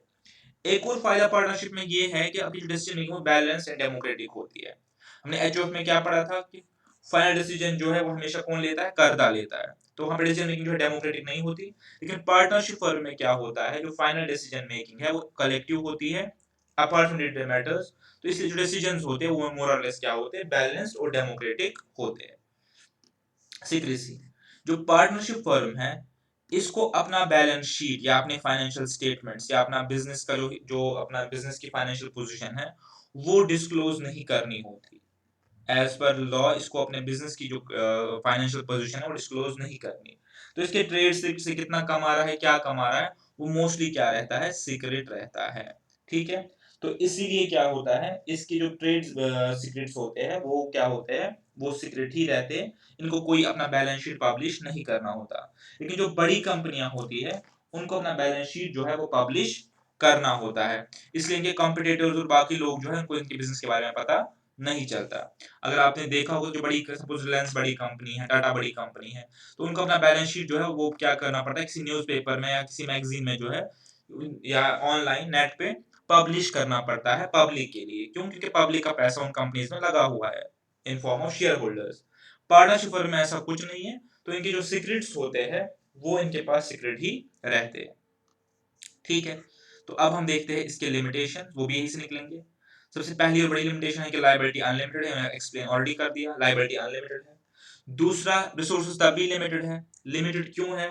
चलो मैं 2 लोगों को जमा किया, 3 को लिया, 4 को लिया, तो वो लोग तो कंट्रीब्यूट करेंगे, कैपिटल तो ज्यादा आएगा, मोर होगा मतलब ज्यादा होगा, लेकिन तब भी लिमिटेड है क्योंकि मैं पार्टनर से बियॉन्ड किसी कैपिटल जो है वो नहीं ले सकता। कैपिटल कैपिटल आप समझिए, कैपिटल मतलब बिजनेस का ओन पैसा। मैं पार्टनर्स के बियॉन्ड कैपिटल रेज नहीं कर सकता। हाँ, मैं लोन रेज कर सकती हूँ, लोन फिर कैपिटल तो नहीं होता, लोन पे तो इंटरेस्ट देना पड़ेगा। लेकिन कैपिटल में किन से ले, सिर्फ पार्टनर से ले सकता हूँ। लेकिन अगर मेरे पास कंपनी है तो कंपनी में कैपिटल जो है पब्लिक से ले सकता हूँ। तो मेरे पास जो कैपिटल रेज करने की कैपेसिटी होती है फर्म में वो लिमिटेड होती है टू पार्टनर्स। ठीक है, कॉन्फ्लिक्ट प्रोन है, ये तो आपको पता ही है, टू मेनी कुक्स जो है वो डिश को स्पॉइल करते हैं। तो जब आपके पास 3 4 5 लोग होंगे डिसीजन लेने के लिए, तो हमारे पास चांसेस क्या रहते हैं, कॉन्फ्लिक्ट के। ठीक है, या तो कॉन्फ्लिक्ट आ जाएगा, एक और चीज आप लिख सकते हैं, पर्सनल इंटरेस्ट आ जाते हैं। हो सकता है कि कोई पार्टनर जो है पर्सनल इंटरेस्ट को जो है फेवर करे किसके ऊपर, फर्म इंटरेस्ट के ऊपर। एक और चीज, डिसीजन मेकिंग जो है वो डिले हो जाती है, क्योंकि जब आपको 5 6 10 लोगों को कन्विंस करना पड़ता है तो कोई अपॉर्चुनिटी आपके सामने है, आप उसको अवेल नहीं कर सकते बिकॉज आपकी डिसीजन मेकिंग जो है वो डिले हो जाती है। अगर आप सोलो प्रोप्राइटर होंगे तो आप डिसीजन को फटाफट लेके वो अपॉर्चुनिटी को जो है ग्रैब करेंगे। तो जो उसके प्रोज है उसके अपोज में उसके कॉन्स है, इसी चीज से ये दोनों चीजें आती है। ये इसका फायदा है, इसका नुकसान है। फायदा ये है कि डिसीजन मेकिंग बैलेंस्ड हो जाता है, सब लोगों की राय ली जाती है। लेकिन नुकसान ये है कि कॉन्फ्लिक्ट के चांसेस है और डिले भी हो सकता है और पर्सनल इंटरेस्ट भी वहां पे आ सकता है। लैक ऑफ पब्लिक फेथ, इसका मतलब ये है कि अगर मैं आपको बोलूं एक पार्टनरशिप फर्म है ए बी सी एंड को, आप उसमें इन्वेस्ट करो, तो क्या आप करेंगे? Answer is no.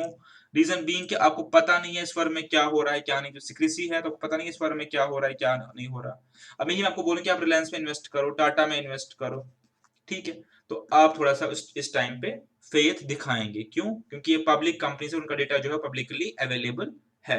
तो होता क्या है कि पार्टनरशिप फर्म्स पे जो है पब्लिक ज्यादा ट्रस्ट या फेथ नहीं कर पाता, क्योंकि इनका डेटा जो है वो पब्लिकली अवेलेबल नहीं होता। तो पार्टनरशिप फर्म्स पे जो है ज्यादा पब्लिक फेथ लोगों का नहीं होता, जो कि बड़ा ऑब्वियस है क्योंकि प्राइवेट टाइप ऑफ एंटरप्राइज पे ज्यादा पब्लिक फेथ लोगों का नहीं होता। ठीक है, तो पब्लिक कॉन्फिडेंस जो है वो कम होता है, ठीक है, पार्टनरशिप फर्म्स पे, क्योंकि अपने अकाउंट्स वगैरह को जो है पब्लिश नहीं करते। चलिए आगे बढ़ते, आगे देखते हैं क्या क्या है अभी इसमें। अब थोड़ा सा ही बचा है हमारा, ऑलमोस्ट ये हो ही गया, थोड़ा सा बचा है। बट आज इसको कंप्लीट करेंगे। अगर आपको क्लास लेंथी लगेगी तो आपसे रिक्वेस्ट है कि आप इसको 2 स्टिंग में देख लें, कोई इतना इशू नहीं है, आप इसको 2 स्टिंग में देख लें, लेकिन मेरे हिसाब से ये 1 स्टिंग में कराना ही अप्रोप्रिएट है। चलिए, partnership at will versus particular partnership, ये बहुत ही इजी कॉन्सेप्ट है। अगर तो हम पार्टनरशिप में कुछ नहीं बोलते, हमें पार्टनरशिप की और हम कुछ नहीं, हम बोलते हैं कि, समझाता हूँ, हमारे पास एक अकाउंटिंग एजम्पशन है, आप लोगों ने पढ़ी होगी, जिसको हम बोलते हैं गोइंग कंसर्न कॉन्सेप्ट, ठीक है, गोइंग कंसर्न। इसका मतलब ये है कि हमारी प्रिजम्पशन जो है वो ये है कि बिजनेस जो है वो एक ठीक ठाक फ्यूचर के लिए, उसको हम बोलते हैं फोरसेबल फ्यूचर, जहां तक हम देख सकते हैं अपना बिजनेस कंडक्ट करेगी। कोई भी बंदा बिजनेस स्टार्ट नहीं करता वाइंड अप करने के लिए, ठीक है। तो हमारी एजम्पशन ये रहती है कि बिजनेस जो है एक ठीक ठाक टाइम के लिए, एक ठीक ठाक टाइम पीरियड के लिए ऑपरेट करेगा, उसी हिसाब से हम जो है अकाउंटिंग अपनी करते हैं, ठीक है। यहाँ पे भी ऐसा ही है। अगर हम पार्टनरशिप में कुछ नहीं कहते, हमने एक पार्टनरशिप बनाई ए बी एंड सी ने रेडीमेड गारमेंट्स का, और हम कुछ नहीं कहते, ठीक है, तो रेडीमेड गारमेंट्स का चल रहा है, तो हमारी प्रिजम्पशन यही है कि रेडीमेड गारमेंट्स का जो है काम वो बहुत टाइम तक चलेगा, 1 साल 2 साल 10 साल 20 साल ये काम चलेगा, और हम जो है इससे प्रॉफिट जो है वो अर्न करेंगे। ऐसी पार्टनरशिप को बोलते हैं पार्टनरशिप एट विल। विल का मतलब मर्जी। ये पार्टनरशिप हमने खोली है मर्जी से, इसको बंद भी कल कैसे करेंगे, मर्जी से। कल को अगर किसी की भी मर्जी हुई ए बी या सी की मुझे पार्टनर नहीं रहना, तो सिंपली क्या करेगा, बाकी पार्टनर्स को नोटिस देगा और अपना शेयर लेके फर्म से निकल जाएगा। उस पर कोई बाइंडिंग नहीं है कि उसको पार्टनर रहना ही रहना है एंड तक। तो जब हम कोई भी चीज पार्टनरशिप में नहीं लिखते, हम पार्टनरशिप बनाते हैं इनडेफिनिट पीरियड के लिए, इनडेफिनिट पीरियड के लिए, अंडर प्रिजम्पशन की बिजनेस चलेगा ही चलेगा। तो इसको हम वाइंड अप कैसे कर सकते हैं, इसको हम वाइंड अप कर सकते हैं एट विल। जब भी किसी पार्टनर का मन करेगा तो वो इस बिजनेस से क्या है, बाहर आ जाएगा। तो इसमें कोई डिसॉल्व करने कोई बड़ी बात नहीं है, पार्टनर बोलेगा मुझे नहीं रहना तो फर्म जो है वो डिसॉल्व हो जाएगी। हाँ, बाकी तो चलाना चाहे चला सकते हैं, ये भी बोलेगा मुझे नहीं रहना तो जो फर्म जो है डिसॉल्व हो जाएगी। तो पार्टनरशिप एट विल में क्या होता है कि पार्टनरशिप जो बनती है वो इंडेफिनिट पीरियड के लिए बनती है, और उसको डिसॉल्व किया जा सकता है at will of any partner, इसलिए इसको बोलते हैं पार्टनरशिप एट विल। लेकिन इसके बरक्स, इसके अपोजिट हमारी होती है पर्टिकुलर पार्टनरशिप। अब ये होती है कोई स्पेसिफिक प्रोजेक्ट के लिए, कोई स्पेसिफिक प्रोजेक्ट के लिए, ठीक है।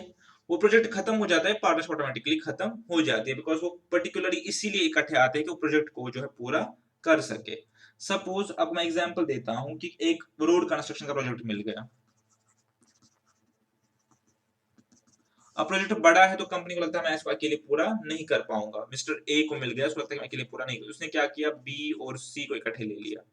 तो अब जब ये लोग इस प्रोजेक्ट के लिए पार्टनरशिप में आएंगे, तो जब ये प्रोजेक्ट कंप्लीट हो जाएगा, ये पर्टिकुलर काम पर्टिकुलर प्रोजेक्ट जो है वो कंप्लीट हो जाएगा, तो ये पार्टनरशिप जो है ऑटोमेटिकली क्या हो जाएगी, बंद हो जाएगी, ऑटोमेटिकली जो है डिसॉल्व हो जाएगी, बिकॉज ये पार्टनरशिप जो है इसी पर्टिकुलर पर्पज के लिए बनाई गई थी, ठीक है। तो पार्टनरशिप एट विल क्या होती है, जो इंडेफिनिट पीरियड के लिए बनती है और एट विल उसको डिसॉल्व किया जा सकता है। और पार्टनरशिप पर्टिकुलर पार्टनरशिप क्या होती है, जो किसी स्पेसिफिक प्रोजेक्ट या काम के लिए बनाई जाएगी, और जैसे ही वो काम कंप्लीट होगा तो जो पार्टनरशिप है वो क्या हो जाएगी, खत्म हो जाएगी, ठीक है।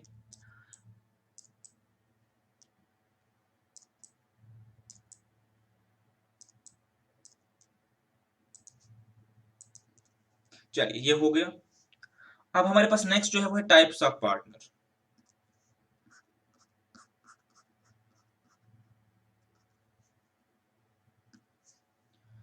तो जो पार्टनर होते हैं पार्टनरशिप फर्म में, हमें पहले ही पता है कि पार्टनर कौन होते हैं। जो लोग एग्रीमेंट करने आते हैं उनको पार्टनर बोलते हैं, हमने पढ़ा है पहले ही, और इकट्ठे उनको फर्म बोलते हैं। तो हमारे पास बहुत टाइप के पार्टनर जो है वो होते हैं, इनमें से ये जो है वो मेन है। सबसे पहले एक्टिव पार्टनर या वर्किंग पार्टनर, ठीक है। एक्टिव पार्टनर वो पार्टनर होता है जो फर्म के जो रनिंग है, डे टू डे रनिंग है, उसमें एक्टिवली जो है वो पार्टिसिपेट करता है। ये बंदा कैपिटल भी डालता है, कैपिटल भी डालता है, प्रॉफिट भी लेता है, और फर्म के डे टू डे मैनेजमेंट में जो है उसमें भी क्या है, पार्टिसिपेट करता है। इसको हम वर्किंग पार्टनर भी बोलते हैं कभी कभी। क्यों? क्योंकि ये जो है फर्म के लिए काम भी करता है, और फर्म में ये मैनेजर भी होता है और मैनेजमेंट भी संभालता है, तो इसको हम एक्टिव या वर्किंग पार्टनर बोलते हैं। एक क्वेश्चन एक्चुअली माइंड में आएगा, क्या जो जो फर्म का काम है उसको इसकी कोई सैलरी मिलती है? तो आंसर इज सैलरी मिल सकती है, यस। अगर डीड में हम लोगों ने इसका प्रोविजनिंग की होगी। अगर हमने इसमें प्रोविजनिंग करी है एग्रीमेंट में तो उसको सैलरी हम दे सकते हैं, बिकॉज ये फर्म का काम कर रहा है, बाकी लोग नहीं कर रहे। तो जो लोग नहीं कर रहे वो अपने फ्री टाइम में कुछ और कर सकते हैं, तो इसको कंपनसेट करने के लिए हम उसको सैलरी भी दे सकते हैं, लेकिन वो हमें डीड में डिस्कस करना है कि पार्टनर को सैलरी मिलेगी या नहीं मिलेगी अपना वर्किंग के लिए। तो वर्किंग पार्टनर, एक्टिव पार्टनर का मतलब वो होता है जो फर्म की डेली एक्टिविटीज में जो पार्टिसिपेट करता है। इसके अपोजिट हमारा होता है स्लीपिंग पार्टनर या डोरमेंट पार्टनर। ठीक है, ये वो पार्टनर होता है जो कैपिटल तो डालता है, पैसा तो डालता है, प्रॉफिट एंड लॉस में तो पार्टिसिपेट करता है, कैपिटल भी डालता है, प्रॉफिट एंड लॉस में पार्टिसिपेट भी करता है, लेकिन फर्म की डे टू डे एक्टिविटीज में पार्टिसिपेट नहीं करता, फर्म की डे टू डे एक्टिविटीज में पार्टिसिपेट नहीं करता। तो इसको हम क्या बोलते हैं, स्लीपिंग पार्टनर। अब आपको एग्जांपल देता हूं, सपोज ए और बी ने एक फर्म डाली है, ए बी एंड को, दुकान है रेडीमेड गारमेंट्स का। ए जो है वो अपना जॉब कर रहा है कहीं पे, और बी जो है ये इस दुकान पे बैठता है, इस दुकान में डिसीजंस लेता है, माल खरीदता है, माल बेचता है। बट चूंकि पैसा दोनों ने लगा, इसने पैसा दोनों ने लगा है 1-1 लाख रुपए, तो जो प्रॉफिट होगा वो दोनों शेयर करेंगे। लेकिन बी जो है वो कहलाया जाएगा वर्किंग पार्टनर, को हम बोलेंगे स्लीपिंग पार्टनर। अब बी को कंपनसेट करने के लिए ये लोग डीड में क्या है, बी को कुछ सैलरी भी दे सकते हैं, से इसको सैलरी 20,000 पर मंथ देंगे। ठीक है, 20,000 पर मंथ के बाद जो प्रॉफिट बचेगा वो दोनों इक्वली शेयर करेंगे, जो भी ये नेगोशिएट आपस में सैलरी करेंगे। स्लीपिंग पार्टनर क्या होता है, जो कैपिटल डालता है, प्रॉफिट्स में पार्टिसिपेट करता है, लॉसेस में पार्टिसिपेट करता है, लेकिन बिजनेस के रनिंग और एक्टिविटीज में जो है पार्टिसिपेट नहीं करता। ठीक है, अब तीसरा आ गया नॉमिनल पार्टनर। ठीक है, नॉमिनल पार्टनर का एक और नाम होता है, इसको बोलते हैं नॉमिनल का मतलब नेम सेक, जो बस नाम के लिए है, नेम सेक। आपने अकाउंटेंसी में पढ़ा होता है नॉमिनल अकाउंट्स। ठीक है, हम नॉमिनल अकाउंट्स को नॉमिनल अकाउंट्स क्यों बोलते हैं, नेम सेक, है ना। क्यों नेम सेक होते हैं, क्योंकि जो वो अकाउंट्स होते हैं ना, नॉमिनल अकाउंट्स, तो अकाउंटेंसी की बात हो गई, आपने वहां पे सीखा ही होगा, हमें पढ़ा होगा ना कि अकाउंट्स के टाइप होते हैं, क्या क्या होते हैं, पर्सनल, रियल, नॉमिनल। तो नॉमिनल को हम नॉमिनल क्यों बोलते हैं,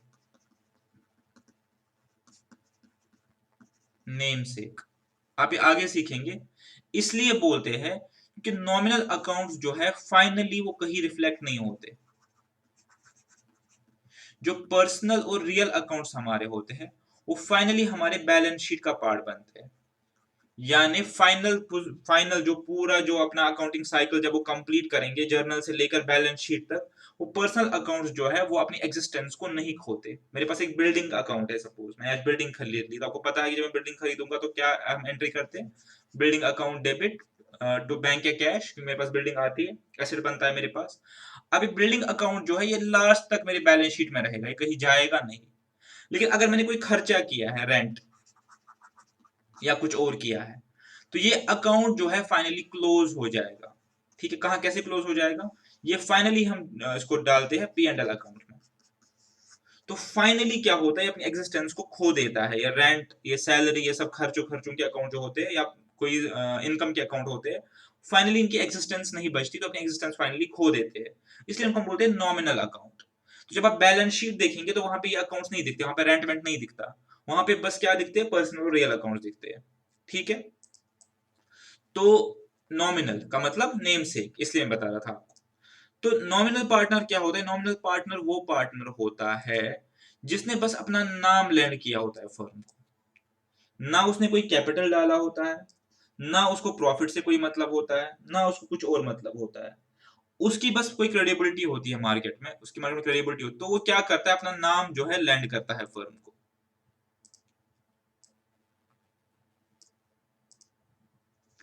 क्या करता है, नेम जो है वो लैंड करता है। अब इसकी क्रेडिबिलिटी है, ऐसा कोई ब्रांड है, तो वो अपना नाम जब लैंड करता है फर्म को, उससे क्या होता है, फर्म को काफी सारे प्रॉफिट्स मिलते हैं। और उस प्रॉफिट से क्या होता है, उस प्रॉफिट से ये होता है कि वो इसको इस इंसान को क्या करते हैं, कमीशन या कुछ और जो है वो दे सकते हैं। लेकिन एक्चुअल में ना इसने कोई कैपिटल डाला होता है, ना इसका कोई प्रॉफिट का शेयर होता है, बस ये अपनी जो रेपुटेशन है वो लैंड करता है फर्म को। ठीक है, बस इसलिए हम इसको बोलते हैं नॉमिनल पार्टनर्स। चलिए, ये आपको नेम सेक से भी याद रहेगा कि बस नाम के लिए पार्टनर है उस फर्म में। अभी चौथा मैं आपको इसके बताता हूँ, पहले पांच सीक्रेट पार्टनर इसके बता देता हूँ। सीक्रेट पार्टनर का क्या मतलब होता है? ये पार्टनर ऐसा होता है, आप ऐसा मान लो सीक्रेट पार्टनर को कि ये हमारा ऐसा है कि एक्टिव और स्लीपिंग पार्टनर के बीच में है। ये हो गया एक्टिव पार्टनर, ये हो गया स्लीपिंग पार्टनर। इसने कैपिटल दिया है, इसने भी कैपिटल दिया है, ये प्रॉफिट में शेयर ले रहा है, ये प्रॉफिट में शेयर ले रहा है, लेकिन ये काम कर रहा है, ये नहीं करता। अब स्लीपिंग पार्टनर ऐसा पार्टनर है जिसने कैपिटल तो दिया है, जिसने कैपिटल तो दिया है, जिसने पैसा भी लगा है, प्रॉफिट में शेयर भी ले रहा है, सब कुछ कर रहा है, लेकिन इसने अपनी आइडेंटिटी जो है वो चोरी रखी है, हिडन रखी है।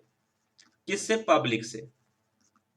ठीक है, इसने आइडेंटिटी जो है पब्लिक से हिडन रखी है। बाकी इसको शेयर वगैरह सब कुछ मिल रहा है, इसको जो प्रॉफिट का शेयर है वो मिल रहा है, लॉसेस का शेयर है वो मिल रहा है, कैपिटल इसने डाला है, इसकी भी लायबिलिटी जो है वो अनलिमिटेड है, एक नॉर्मल पार्टनर की तरह है, लेकिन इसने अपनी आइडेंटिटी जो है पब्लिक से छुपा के रखी है। और ये बिजनेस के जो काम है उनमें भी इन्वॉल्व हो सकता है, ऐसा नहीं कि इन्वॉल्व नहीं, बिकॉज स्लीपिंग पार्टनर तो नहीं है, सीक्रेट पार्टनर स्लीपिंग पार्टनर तो नहीं है, तो ये बिजनेस के काम में जो इन्वॉल्व भी हो सकता है। ठीक है, चलिए अब एक लास्ट और बहुत ही इंपॉर्टेंट, उस पर क्वेश्चन भी बन सकता है, आपको पता भी होना चाहिए, पार्टनर एस्टॉपल और होल्डिंग आउट। ठीक है, अब इसका क्या मतलब है? एस्टॉपल एक्चुअली जो है, मुझे नहीं पता आप में से कितने लोगों को ये पता होगा या पढ़ा होगा, ये एक जुडिशियल या लीगल टर्म है, ये एक जुडिशियल टर्म है। ठीक है, जो हमने इसके बाद यूज की है। लीगल टर्म में क्या उसको बोलते हैं कि जहां पे जो कोर्ट है, बेसिकली जो लॉ है, वो किसी बंदे को रोक सकता है, स्टॉप कर सकता है, किस चीज से? फ्रॉम मेकिंग assertions और from going back on his own word. ठीक है, अभी टेक्निकल तो मैं आपको सिंपली इस चीज को समझाता हूं।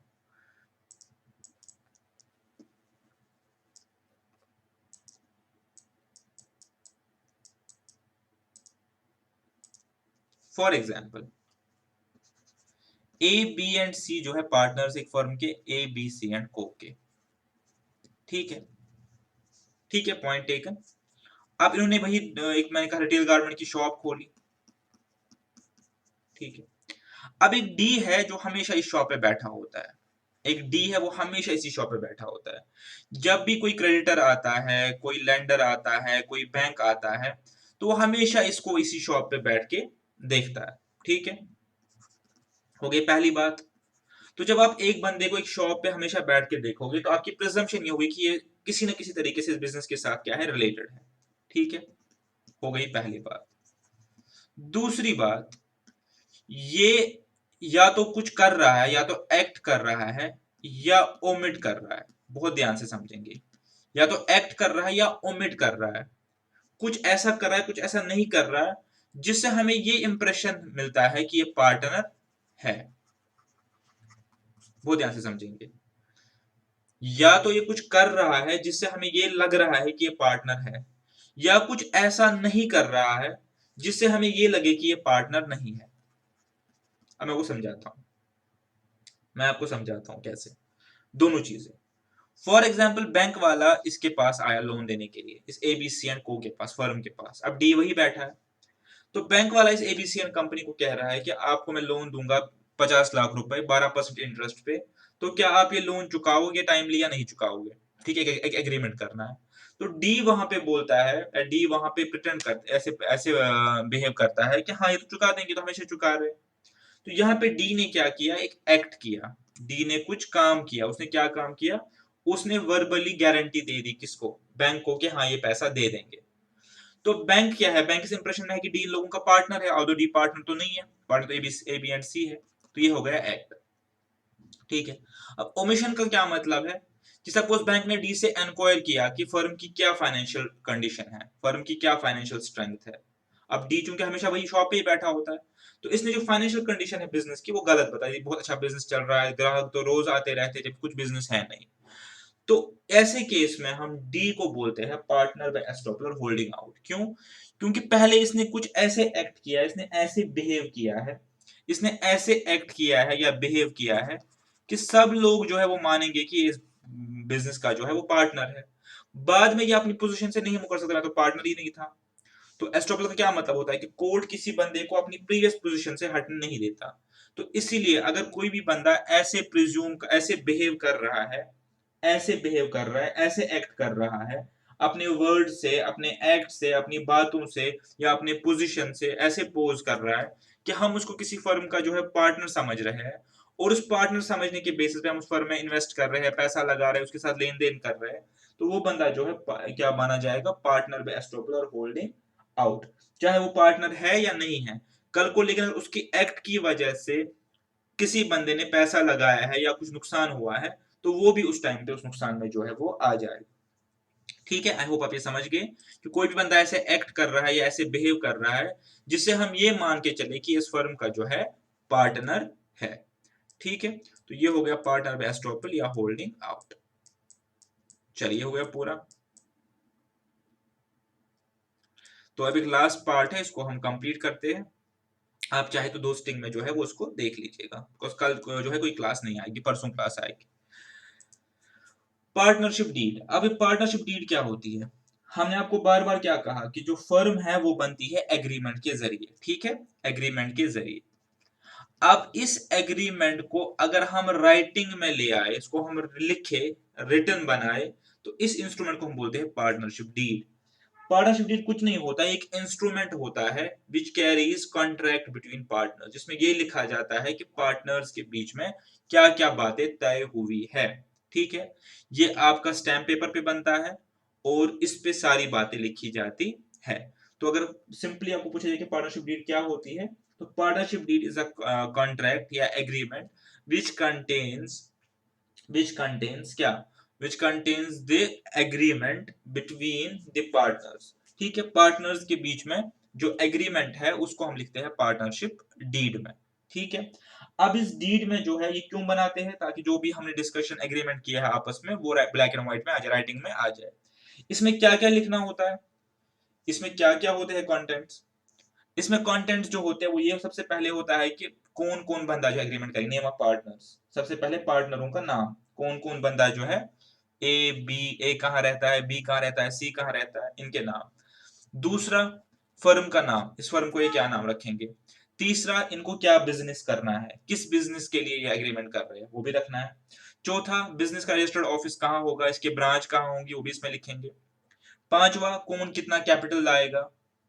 छठा, कौन कितना प्रॉफिट ले जाएगा, कौन कितना लॉस लेगा, कौन जो पार्टनर है वो क्या इसमें करेगा, मतलब बिजनेस में कौन दुकान पे बैठेगा, कौन क्या करेगा, कौन मैनेज करेगा, कौन अकाउंट खोलेगा, कौन अकाउंट मेंटेन करेगा, नए पार्टनर को कैसे एडमिट कर सकते हैं, पुराने पार्टनर को कैसे रिटायर कर सकते हैं, निकाल सकते हैं, अगर हमने कोई कैपिटल दिया है तो क्या हमें उस पर इंटरेस्ट मिलेगा या नहीं मिलेगा, अगर हम कोई वर्किंग पार्टनर को हमें सैलरी देनी है या नहीं देनी है, अगर किसी की डेथ हो गई इंश्योरेंस तो हमें उस टाइम पे कैसे करना है। तो ये सब बातें जो है वो पार्टनरशिप डीड में लिखी जाती है। कल को अगर कोई भी डिस्प्यूट हो गया, अगर कोई भी हमें डिस्प्यूट आ गया डे टू डे रनिंग में, तो हम रेफर करेंगे अपने पार्टनरशिप डीड को। अच्छा, तो क्या डीड लिख के मुझे घर पे रखनी है? नहीं। अब जब डीड लिखी, आपको डीड की करानी पड़ेगी रजिस्ट्रेशन। वो कैसे होती है? जब भी आप कोई एग्रीमेंट करते हैं, नॉर्मली अपने एफिडेविट बनाया होगा लाइफ में, तो उसको हम नोटराइज करते हैं। ठीक है, नोटराइज जो है वो सफिशिएंट नहीं होता। ठीक है, नोटराइज का मतलब क्या होता है, जैसे नोटिंग करवा लिया हमने, एक रजिस्टर्ड नोटरी के पास उसकी नोटिंग करवा ली, नोटिंग एक रजिस्ट्रेशन नहीं होती। नोटराइज के बाद आप उस हमारे पास होता है रजिस्ट्रार ऑफ फर्म्स। ठीक है, रजिस्ट्रार ऑफ फर्म्स, ये तो प्रैक्टिकली ही आपको मैं बता पाऊंगा, कभी मैं एक काम करूंगा, एक पार्टनरशिप डीड आपको दिखा दूंगा, कभी नाम हाइड करके कभी दिखा दूंगा, हो सकता है नेक्स्ट क्लास में, उसके बाद वाली क्लास में आपको मैं एक डीड जो है वो दिखा दूंगा। तो नोटराइज के बाद आप उसको रजिस्ट्रार ऑफ फर्म जो हमारे पास होती है, रजिस्ट्रार ऑफ फर्म, उसके पास रजिस्ट्रेशन करवाते हैं, रजिस्ट्रेशन नंबर देगा उसका, तो आपकी फर्म जो है वो बाकायदा क्या होती है, रजिस्टर हो जाती है। उसके बाद जो है, जो आपने सब कुछ लिखा है वो सारा जो है रजिस्टर्ड हो जाएगा, और वही रजिस्टर्ड फर्म जो है वो मानी जाएगी। अगर आप डीड बनाएंगे और नोटराइज ही करेंगे, रजिस्ट्रेशन नहीं करेंगे पूरी, तो वो फर्म आपकी ठीक है, लेकिन वो नोटराइज ही होगी, अनरजिस्टर्ड फर्म ही मानी जाएगी। अब रजिस्ट्रेशन की क्या बेनिफिट्स है, ये तो बिल्कुल सिंपल सी बात है। रजिस्ट्रेशन के बेनिफिट्स यही है कि जो भी हमने एग्रीमेंट किया है वो सारा पेपर पे आ जाएगा, तो कल को जो हम डिस्प्यूट्स वगैरह है वो सारे जो है वो अवॉइड कर सकते हैं। तो इसके लिए पार्टनर्स का भी फायदा है इसमें, पार्टनर्स को भी पता है कि हमने कैसे बिजनेस करना है, क्या टर्म्स एंड कंडीशंस है, इंटरेस्ट मिलना है नहीं मिलना, सैलरी मिलनी है नहीं मिलनी। क्रेडिटर्स के लिए भी फायदा है, फर्म के लिए भी फायदा है, जो पार्टनर हमें नया लेना है उसके लिए भी फायदा है, पार्टनर को निकालना उसके लिए भी फायदा है। तो ये कोई बताने वाली बात नहीं है। अगर कोई चीज हम राइटिंग में लाते हैं तो कल को जो भी डिस्प्यूट्स होंगे वो अवॉइड हो जाएंगे। हम जब भी हमें कुछ डिस्प्यूट हो आपस में, हम रेफर करेंगे कि रजिस्ट्रेशन डॉक्यूमेंट में जो है वो बात कैसे लिखी गई है। बेसिकली जो एग्रीमेंट आप लोगों के आपस में है उसको हम क्या करते हैं, रेफर करते हैं, उसको हम लिखते हैं अपनी पार्टनरशिप डीड में। अच्छा, अब अगर हम रजिस्ट्रेशन नहीं करवाएंगे फर्म की तो क्या नुकसान आता है, और ये भी जो है पार्टनरशिप एक्ट में लिखा गया है। अगर हम रजिस्ट्रेशन नहीं करवाएंगे फर्म की, अगर हम डीड बनाएंगे रजिस्ट्रेशन नहीं कर, नुकसान क्या है? नुकसान ये है कल को कोई भी सूट या केस फाइल नहीं कर सकता, जो रजिस्ट्रेशन है ही नहीं। पार्टनर फर्म के अगेंस्ट, पार्टनर अपना कोई फर्म के अगेंस्ट क्लेम लॉन्च नहीं कर सकता। फॉर एग्जांपल वर्बली हमने एग्री किया था कि पार्टनर को हम सैलरी देंगे, और बाद में फर्म जो है, फर्म मतलब कलेक्टिवली पार्टनर्स, फर्म ने पार्टनर को सैलरी नहीं दी, तो क्या ये कल को ये जो पार्टनर है ये फर्म पे केस कर सकता है सैलरी के लिए? Answer is no. अगर इन्होंने रजिस्ट्रेशन नहीं कर रखी है पार्टनरशिप डीड की, तो अनरजिस्टर्ड फर्म का जो पार्टनर है वो फर्म के अगेंस्ट केस नहीं कर सकता, बिकॉज कोर्ट को कैसे मानेगा कि सैलरी की बात हुई थी? वर्बल तो वो मानेगा नहीं, कोर्ट एविडेंस के बेसिस पे चलता है। तो इसीलिए अगर रजिस्ट्रेशन नहीं है तो एक पार्टनर जो है फर्म के अगेंस्ट केस नहीं कर सकता। सिमिलरली एक पार्टनर जो है दूसरे पार्टनर के अगेंस्ट भी केस नहीं कर सकता, या उल्टा रिवर्स, फर्म जो है वो पार्टनर के अगेंस्ट केस नहीं कर सकती। फर्म का मतलब क्या है, कलेक्टिवली जो पार्टनर्स है वो किसी पार्टनर के अगेंस्ट केस नहीं कर सकते, ठीक है। और चौथा जो है, फर्म जो है किसी थर्ड पार्टी के अगेंस्ट भी केस नहीं कर सकती अगर उन्होंने जो है राइटिंग में ये चीजें नहीं लाई है। तो इसलिए बेस्ट है, और 99% केसेस में क्या होता है कि डीड जो है रजिस्टर्ड ही होती है, कि आप इन चीजों को राइटिंग में लिखो, और राइटिंग में अपने टर्म्स एंड कंडीशंस को जो है वो आपस में लिख ले, ठीक है। तो यहाँ पे जो है वो हमारा वाइंड अप हो गया पार्टनरशिप। कल हम पढ़ेंगे नेक्स्ट टॉपिक, ठीक है। तो यहाँ तक जो है आपका सिलेबस जो है कंप्लीट हो गया। मैंने आपके एक एडिशनल चीज आज लाई है, वो इसी रिलेटेड है, वो इसी के रिलेटेड इसलिए मैंने लाई है। वो ये है कि जो हम जो हमारा पार्टनरशिप एक्ट है वहां पे ये बात की गई है कि आप इसको लिखो लिखो लिखो। लिखने पे बहुत ज्यादा ये किया हुआ है, थ्रस्ट किया हुआ है कि आप लिखो। अगर आप नहीं लिखोगे तो ये नुकसान जो है वो आपको उठाने पड़ेंगे। अब जो ये लिखने वाला काम है, जो लिखने वाला है, हमारे पास जो है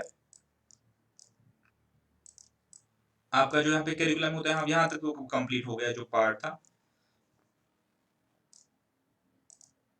हाँ, हमारे पास जो है चैप्टर नंबर 2 जो हमारे पास है, ठीक है, उसमें एक वर्स है जो कि बहुत ही डिटेल्ड वर्स है। एक बहुत ही डिटेल्ड वर्स है हमारे पास, जिसमें पूरा लिखा गया है कि जब भी आप अपना कोई बिजनेस का ट्रांजैक्शन करो तो उसके रिलेटेड आपको क्या करना चाहिए। तो ये कंप्लीट डिटेल्ड वर्स है, पूरा इन डेप्थ लिखा गया है इस बारे में। तो जब मैं इसको पढ़ रहा था तो मुझे बिल्कुल लिंक हुआ ये सारा जो अभी हम पढ़ रहे हैं डीड, और डीड को आप लिखो नहीं लिखोगे। तो मैं जस्ट इसको वर्बेटम पढ़ता हूँ तो आप समझ जाएंगे कि मैं इसकी तरफ क्यों इशारा कर रहा हूँ। तो वर्स ऐसे है कि oh you believe when you contract a loan, जब आप किसी को पैसा उधार पे दो, जब आप किसी को पैसा उधार पे दो फॉर अ स्पेसिफाइड टर्म। तो सबसे पहली बात यह है कि आप किसी को पैसा इंडेफिनिटली तो नहीं दे सकते। जब आप किसी को पैसा दोगे तो ये बात तो होगी कि आप 3 महीने बाद दोगे, 4 महीने बाद, 5 महीने बाद, 10 महीने बाद। जब आप किसी को पैसा किसी स्पेसिफाइड टर्म के लिए दोगे तो आप इसको नोट करो, राइट इट डाउन। तो हमारे लिए क्या ताकीद है कि आप इसको लिख लो। ऐसा नहीं है कि आप इसको दे दो और आप इसको कहीं राइटिंग में, मतलब आप इसको कहीं एग्रीमेंट ना लिखो, तो आप इसका एग्रीमेंट जो है वो लिख लो।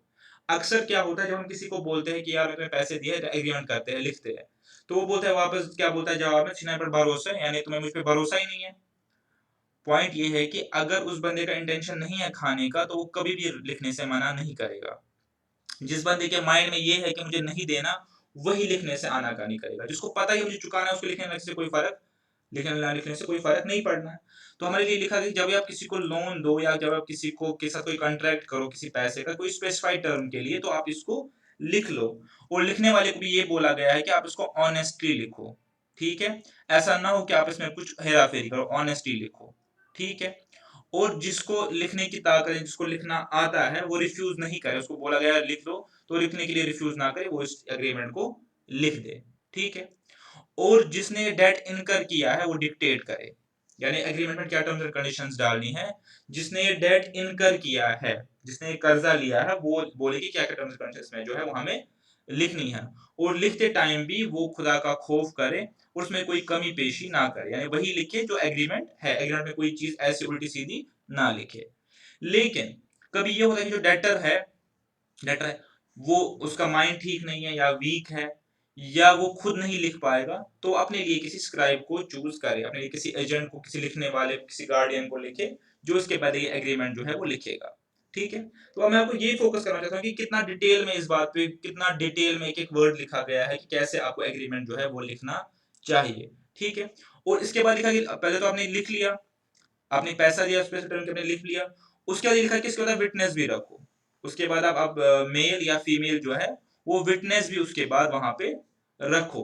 ठीक है, और ये भी लिखा गया है कि आप 2 विटनेस जो है उनको अपने पास रखेंगे, और विटनेसेस को भी ये बोला गया है कि जब उनको बाद में किसी टाइम पे अगर उनकी जरूरत पड़ी, को गवाही के लिए बुलाया जाए, तो तब भी वो क्या करेंगे, तब भी वो उस टाइम पे आएंगे। ठीक है, और यहाँ से बहुत ही इंपॉर्टेंट बात जो है वो एक शुरू हो रही है, जो बहुत ही मुझे काफी इंटरेस्टिंग लगी, आपके साथ शेयर करूंगा। And do not consider it very sum to write it down, whether it is a big or small sum, until its term. कभी हम क्या सोचते हैं कि यार क्या 10,000 की तो बात है, क्या लिखना है, अब मैं इसको बोलूंगा यार एग्रीमेंट करना है, तो बोलेगा वो बुरा मान जाएगा, यही सोचते हैं। तो इस चीज को ऑलरेडी एड्रेस किया गया है कि आपको कभी लगेगा कि यार मरीसम का मतलब क्या होता है कि यार रहने दो, अब ठीक है, अब क्या करना। नहीं, कह रहे कि चाहे बड़ा सम हो छोटा सम हो, अगर आप लोन किसी को स्पेसिफाइड टर्म के लिए दे रहे हो तो आप इसको लिख लो, क्योंकि ये ज्यादा जस्ट है, ये ज्यादा जस्ट है। और इस लिखने से क्या होगा, आप अपने मामलात में जो है अपराइट रहोगे, आप सही रहोगे अपने मामलात में। ठीक है, और ये सबसे अच्छा तरीका है कल को कोई भी डाउट्स जो है वो अवॉइड करने के लिए। तो अगर आपको कल को कोई ट्रैवल अवॉइड करना है तो बेस्ट है आप इस चीज को लिख लो, चाहे वो बड़ा लोन हो चाहे वो छोटा लोन हो, unless it is on spot deal. अब ये यहाँ पे क्या है कि आप कब अगर आप चाहे तो नहीं लिख सकते, वो कब आप नहीं लिख सकते, अगर ये स्पॉट डील है तो। अब स्पॉट डील का मतलब क्या होता है, स्पॉट डील का मतलब ये होता है कि सपोज, जिसको हम आम लैंग्वेज में कैश सेल बोलते हैं, अगर आपने कोई कैश सेल की, यानी आपने प्रोडक्ट दिया और आपने पैसा ले लिया, तो वहां पे आपको लिखने की जरूरत नहीं है, आप चाहे तो लिखो चाहे तो नहीं लिखो, क्योंकि आपकी ट्रांजेक्शन जो है वो कंप्लीट हो गई। ठीक है, मैं अकाउंटिंग पॉइंट ऑफ व्यू से नहीं बोल रहा, मैं एग्रीमेंट पॉइंट ऑफ व्यू से बोल रहा हूँ। अकाउंटिंग पॉइंट ऑफ व्यू से कैश सेल भी रिकॉर्ड करनी है, लेकिन एग्रीमेंट पॉइंट ऑफ व्यू से आपको कैश सेल की एग्रीमेंट करने की जरूरत नहीं है, आपकी ट्रांजेक्शन जो है क्लोज हो गई। लेकिन अगर स्पॉट डील के अलावा कोई और भी डील है, तो आपको क्या चाहिए कि आप इसको लिख ले, और लिखने के लिए जो है पूरा जो तरीका है वो बताया गया, एग्रीमेंट रखना है, विटनेस रखने हैं, क्या लिखना है, कैसे लिखना है, वो पूरा जो है आपके लिए बताया गया है। तो ये चीज मुझे बड़ी स्ट्राइक की, और ये हमारे टॉपिक के साथ भी रिलेटेड थी, तो मैंने आपके साथ इस चीज को डिस्कस कर लो। तो सी यू इन नेक्स्ट क्लास। ये क्लास शायद थोड़ी बड़ी हो जाएगी, तो कोई इशू नहीं है, आप इसको अपनी कन्वीनियंस पे पार्ट्स में ब्रेक करके देख लीजिए। कोई भी डाउट हो, क्योंकि काफी इंपॉर्टेंट चैप्टर है और काफी लेंथी भी हो गया, कोई भी डाउट हो तो मुझे आप इसके बारे में कांटेक्ट कीजिए, तो हम इसको डिस्कस कर लेंगे। तो हमारा पार्टनरशिप जो है वो कंप्लीट हो गया, इसके बियॉन्ड आपको पार्टनरशिप पढ़ने की जरूरत इस स्टेज पे नहीं है। फिर भी मैं आपकी रेफरेंस और नॉलेज के लिए पार्टनरशिप एक्ट जो है उसको आपके ग्रुप में जो है वो डाल देता हूं, कभी टाइम मिले तो एक नजर उसमें मार दीजिएगा। See you next class and good bye.